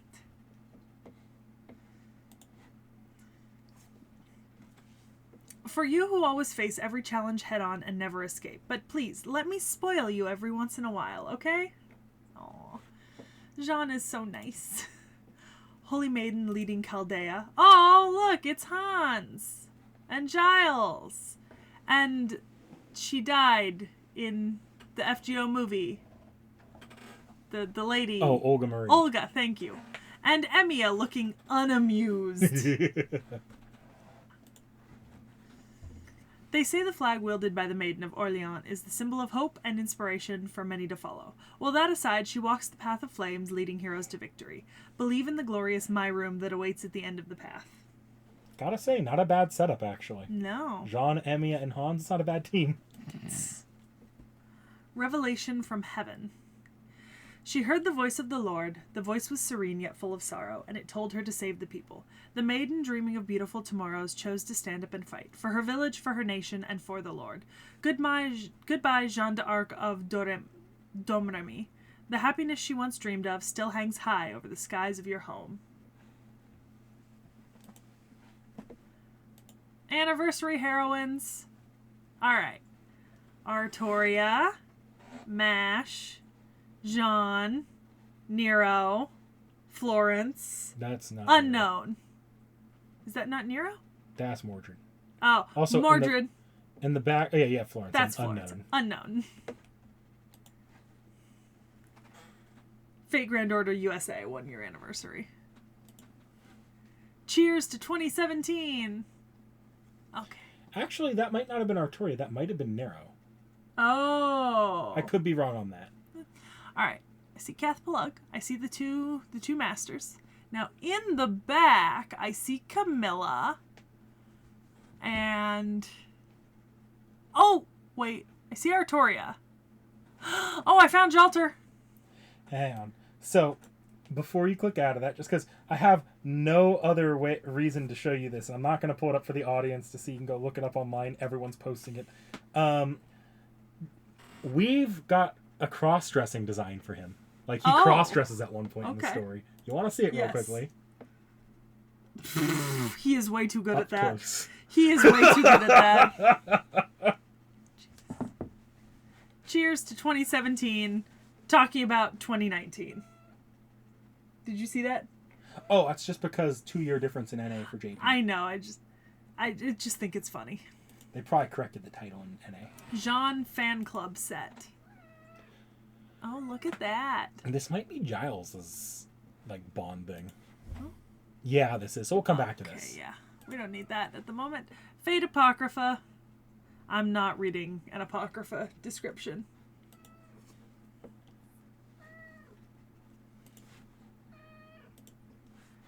Learning with manga. Oh, look, Olga Marie and Mash and Kath Palug and Artoria and Altera and Elizabeth Bathory and other people. Hold the belief that the flying Altria will save the world. Will she, though? So this is what I expect from a formal dress, right? Like actual formal dress. Like an alternate costume. Yeah, 2nd anniversary. I like it. White cruising. You know Jeanne. You don't know the other girl. The other character is, unless it's... No. No, it's not anyone you know. Okay. Your claw is in my gut. She's not even... It's in my gut. Luna. Dude, she's not even touching you. There it goes. She's not even on you. It was like right at my the back right here. Oh, baby. With the blue sky stretched out endlessly and the wind that refreshingly blowing past, the saints from both the east and west smile brightly. Rogue spirit costume, Jeanne d'Arc. So this is Sakura wearing the outfit. A holy maiden whose name is known not just in her homeland of France, but everywhere else in the world. She left her home at the age of 17 on a journey of salvation and ended up as a hero who saved France. However, she was burned at the stake at the age of 19. In the Orleans Singularity, she was forced to fight herself. A prayer for the sword, a wish for life. Is this Apocrypha? Yes. Yeah. That actually might spoil some shit, so. Yeah, we'll wait. Okay, new beginning. Interesting. There's some people in the background, which is fun. One of those is Jalter Lily, I think. I think they're all Jalters. Yeah. Are they not? Yep. Yeah. A flag welcoming springtime flies high in the clear sky. The charming holy maiden pays a visit to the shrine. With the arrival of a brand new beginning, the maidens pray for a blessed and auspicious future. Okay. Capsule servant. There she is. I know all of these servants now. Capsule servants. I remember this from other servants because we've done that. No. Okay, I'm gonna find her and then we're fucking done with this.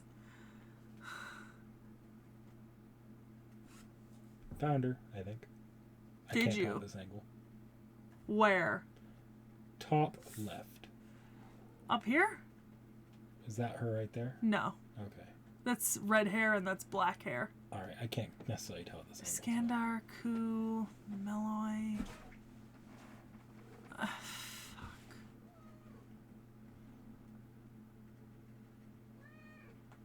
Yeah, I don't think I'm gonna find her in here. Although I do see Hans now right here, and I had not seen Hans before.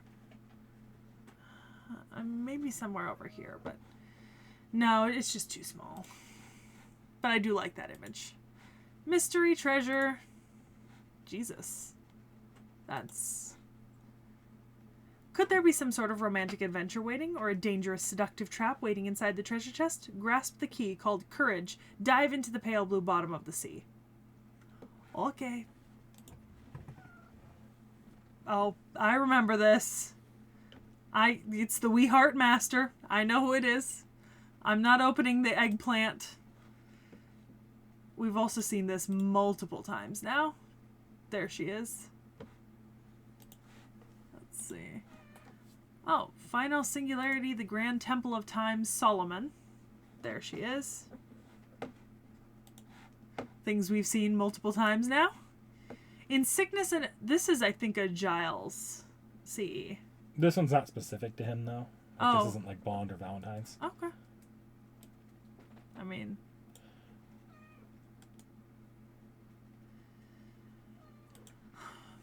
No matter the genre, his love for Oshi remains the same. Although the costumes are different, they belong to the same maiden, so even a saint would be allowed. In this way, the work of the Normalization Committee increased by one more. I see Blackbeard in the background. And that's a lot of... By the way, Jalter is completely a fan nickname for Jeanne d'Arc Alter, except for once where Blackbeard says it and almost dies for it. I love that. I assume... she's here. I assume. I can't see it this angle. My neck's already sore trying to look at the angle I'm looking now. Well, I don't see her, but I see a bunch of other characters. And she's not the main character here, so maybe I don't translate this one. Yeah, play it safe. Mm-hmm. Chinese 3rd anniversary. There she is. Right in the back. Yep. Looking cute. The Chinese ones always look so pretty. Alright. Alter. I noticed that Dick Fight Island is conveniently just off camera. Oh, yeah, I was moving stuff. Well, not like seriously, but like a little bit, you know? Alright. Okay. Grail League. She's so cute. Up for bat. Alright. Okay. Alright. She too has a dual figure. You know, you can actually buy those in NA. Like English. I know. Yeah. You can also buy the figures. Yeah. Yeah, like they're totally available. They're just expensive to get the ones you want because it's like a gotcha box opening.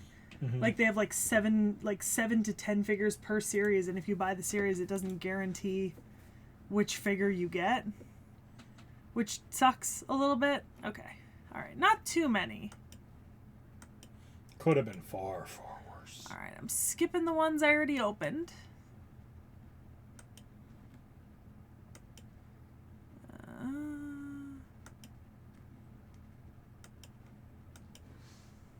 Okay. Alright. The Merciless One. Oh. Okay. Yeah. Alright. Selfless love is noble, and heartfelt devotion is beautiful. Seeking ideals is undoubtedly a virtue, but the Dragon Witch shall always remember at the end of glory, a knight was hurt, defeated, and at the end fell to darkness. Hell of blazing punishment. It's her burning on the cross. Oh yeah, look at that. Burning, burning. Everything is burning and falling apart. The smell of burning flesh, the terrible screams, the pain that fills your guts every time you breathe. Each time I look back on them, each time I remember them, my cheeks twist into an awful smile. Because these flames are what created me. They are my grave and my cradle. Now cry in hell. Howl at the joy of birth, and at the hatred of birth, and at the despair of birth. That's metal as fuck. You know, some people say that if you were burned at the stake, it's actually a toss-up between if you die of smoke inhalation if you're lucky, or from the literal shock to your system that the pain of your feet burning sends to your brain. Like, your brain literally sends so many pain sensations that it will shut your brain down and kill you before you officially burn to death. She's drunk at a bar. We love that. The holy night quietly draws to an end. As Master approaches the dragon witch sitting alone at the bar, she tells them it disgusts her to see everyone so excited. By the way, where'd you get that dress? Shut up. You know the Black King of Knights, that awful woman dragged me shopping with her, and I got it as a bonus item. Thanks to that, I'm all out of QP. So I love that her and Artoria Alter are like low-key kind of best friends but hate each other. Yeah. Frenemies. Yeah. Self-destruct Choco with massive explosion. I have a story. Don't you think having my face drawn on the chocolate is the absolute worst insult anyone could ever receive? It seems kind of silly when she puts it that way. On top of that, she says the more delicious it is, the more Master will be distressed by not being able to eat it. And so she gave it her everything to make it the absolute most delicious chocolate there ever was. By the way, Shakespeare was the one who suggested all this to her. He is currently in hiding. T-minus 5 minutes until she catches him and burns him at the stake. So the little event where she gives this to you, like her little scene, yeah. She basically says that, and then the Master just takes a bite out of it right in front of her. Oh. I love that. Pure destruction. Is that Herc? Yep, that's Herc. Fighting Herc? That's Herc, Damn. and she's fighting Herc with his full revivals. It's the Heavensfield crossover scene. The only truth of this battle is the need for destruction, but perhaps that is what fills those looking on with a sense of bordering on reverence. Love that. Metal CE. Sunday dinner. She's there? Yep. I think. Somewhere there. Those are two just full-ass normal people. Tonight, the proud alchemy skills of the music family will take you to the heights of palatal bliss. Now you there, savor the bewitching banquet provided by the mage who bears the name Phoenix. That's right, this is the ultimate Epicurean magecraft. This probably has nothing to do with magecraft, and it likely only hinges on the chef's cooking abilities. However, nobody seems to want to point this out. If the food's good enough, who cares if he calls himself magic? Oh, yeah. Mood. Just like how forging is necessary for swords, one must also train for singing.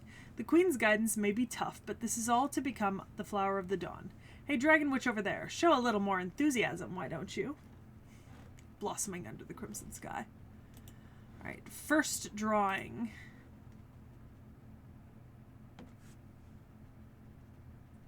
Look at the kite. There's also that kite. Happy New Year. Congrats. This first drawing of Avenger is your New Year's greeting. Wishes? No idea what those things are. However, this kite is the only one in the world to have my writing on it. You better accept it gratefully.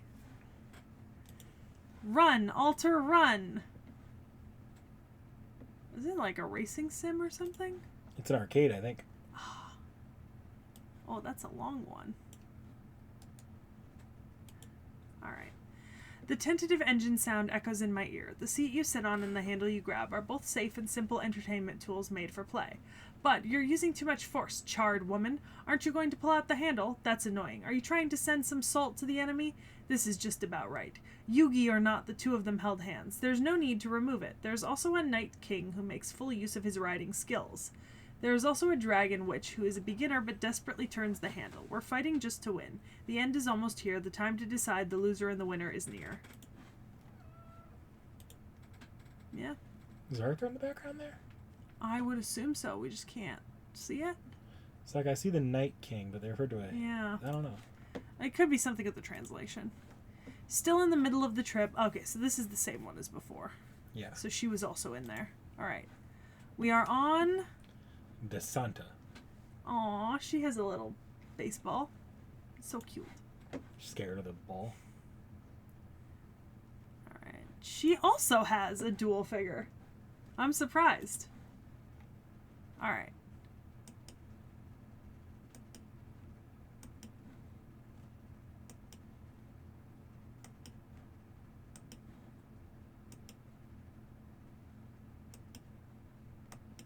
Okay. Door to the... God, why does that look like the Suzume? It does look exactly like the Suzume, but this predates Suzume. When you open the door, they say you'll see the ocean spread out before you on the other side. The season is summer, and the sun shining down on the beaches, and there are clear blue skies and white clouds as far as the eye can see. They say you can go there whenever you want. Yes, I think she read it in an old sci-fi novel. Of course, she couldn't read the whole thing, so she probably just skimmed through it. For a girl who always stayed home in Chaldea, the idea of a door that connected somewhere must have seemed a wonderful fantasy. Yes, of course she understood that it wasn't true, but don't you think it's a wonderful dream? A dream where if she opened all the doors in Chaldea, someday she would find one that took her to the sea she'd always wanted to visit. I think it's a wonderful dream, and I believe in it. It's my little sister's dream, and if I don't believe in it, who will? So promise me, Master, once things settle down, let's all go to the beach, okay? I'm sure she'd love it. I think that, although it's Jalter Lily CE, I think it's either Jeanne or Jalter Normal saying that. I think it's Jeanne. Yeah. Heart Choco, bitter, bitter, bitter. I'm sorry they're so bitter, Reindeer Master. On the other hand, your tea is very sweet, so we'll call it even. I'll try my best next year, so just wait and see. Next year it'll be so good it'll knock Reindeer Master's stockings off. Summer Little. Yup. Summer is here, swimming in the exciting ocean for the first time. The tiny dream that I had mentioned while watching the sunset on that day in winter has come true.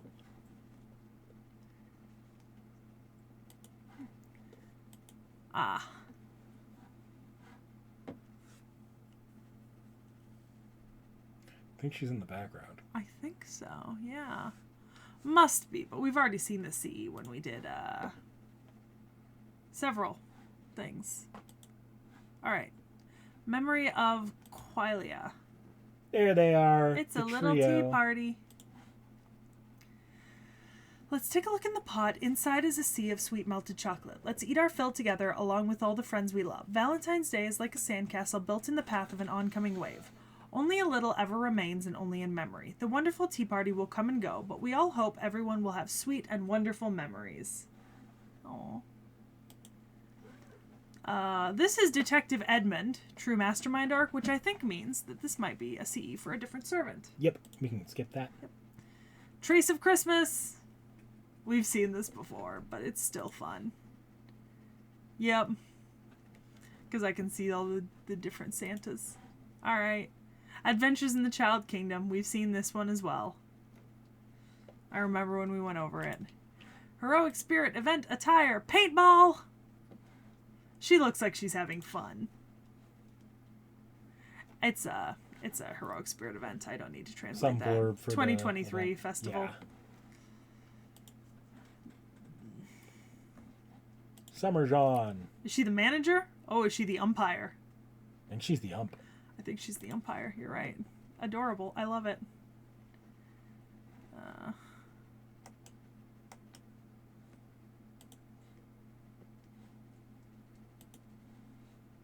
Just the two of them together. Mm-hmm. Okay. All right. Sea Angel. They've got stuff. They've got markings. Interesting. That's right, angels. They're angels. Okay, that's really just a metaphor, but just accept the fact that they're angels. No one will blame you if you find yourself spellbound by their gracefulness when you swim along with them. They forge their path through the great oceans traveling the world. That's right.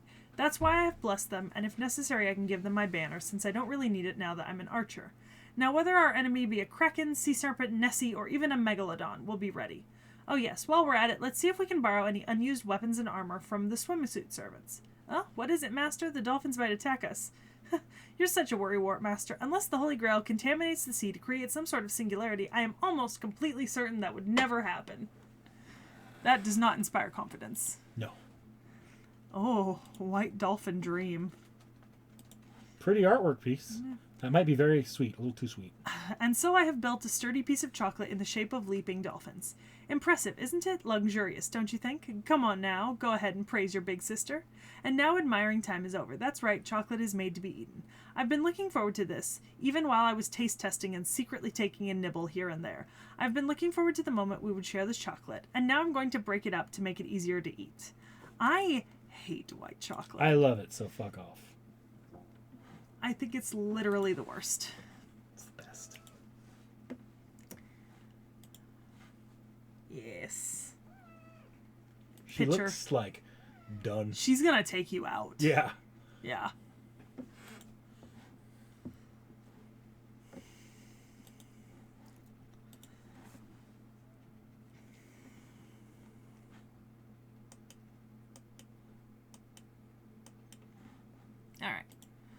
Crystals of Stacked Time. Interesting. Swords, manga pages and panels, a lot of alcohol. That event needed a lot of alcohol. Of course I was able to enjoy my vacation, but all I remember is the pain, craziness, and desperation. That's pretty much my memory. But somehow when I think about it, I can't help but smile. You too, right? These must all be a bright summer memory. It's an embarrassing memory, but a good one. A desperate struggle that should be cherished. And that's why you're going to keep me company. Huh? Why are you trying to run away? It's time to read. I'll read them all cover to cover. And if I cry out from sheer embarrassment, you'll cover my mouth hard. Don't love that. Nottenherz chocolade. What? You're gonna eat it anyway, so what does it matter what it looks like? Who cares if it's broken, failed, or messy? It's fine, because you can still eat it. At least, hey, you listen and listen good. At least it tastes good, so don't you goddamn whine to me about it. Next year, oh, just you wait until next year. Got it? Next year, my chocolate is gonna be so good that you're gonna get down on your knees and cry like a baby. You'll beg for more like a fat pig. Huh, you're satisfied with this one? Is that right? Is that right? That was aggressive. Ah, so that was the festive wear in the other portrait. Okay. And Southern Island Festival. This is like a more recent, just all of them done like a cave painting thing. Yeah.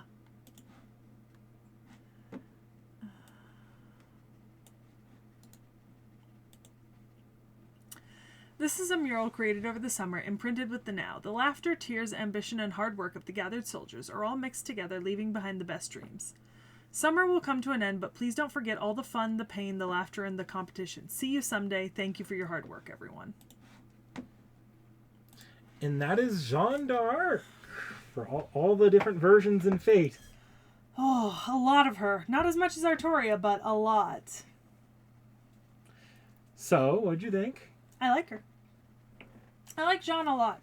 I like Jeanne. I think she deserves a little bit more attention than Jalter, maybe. Because I just really think that Jeanne is super sweet and adorable. But, you know. Well, part of that is these reacts tend to be very FGO heavy. Whereas Jeanne has an entire ass anime where she's the lead girl. So. Exactly. So, you know, I haven't seen that. And that's, you know, my loss. And, like, let's be fair here. There's more animated Jeanne than there is animated Jalter at this point. That is also fair. With that being said, do you have a hint for our next servant? Depends on what our order is. It is the one we discussed before. Okay.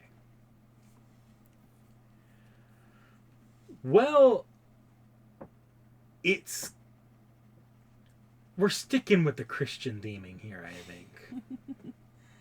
And with that being said, we will be back as long as our Lord in heaven permits. But yeah, I hope you enjoy this. Like, comment, subscribe. Bye. Bye.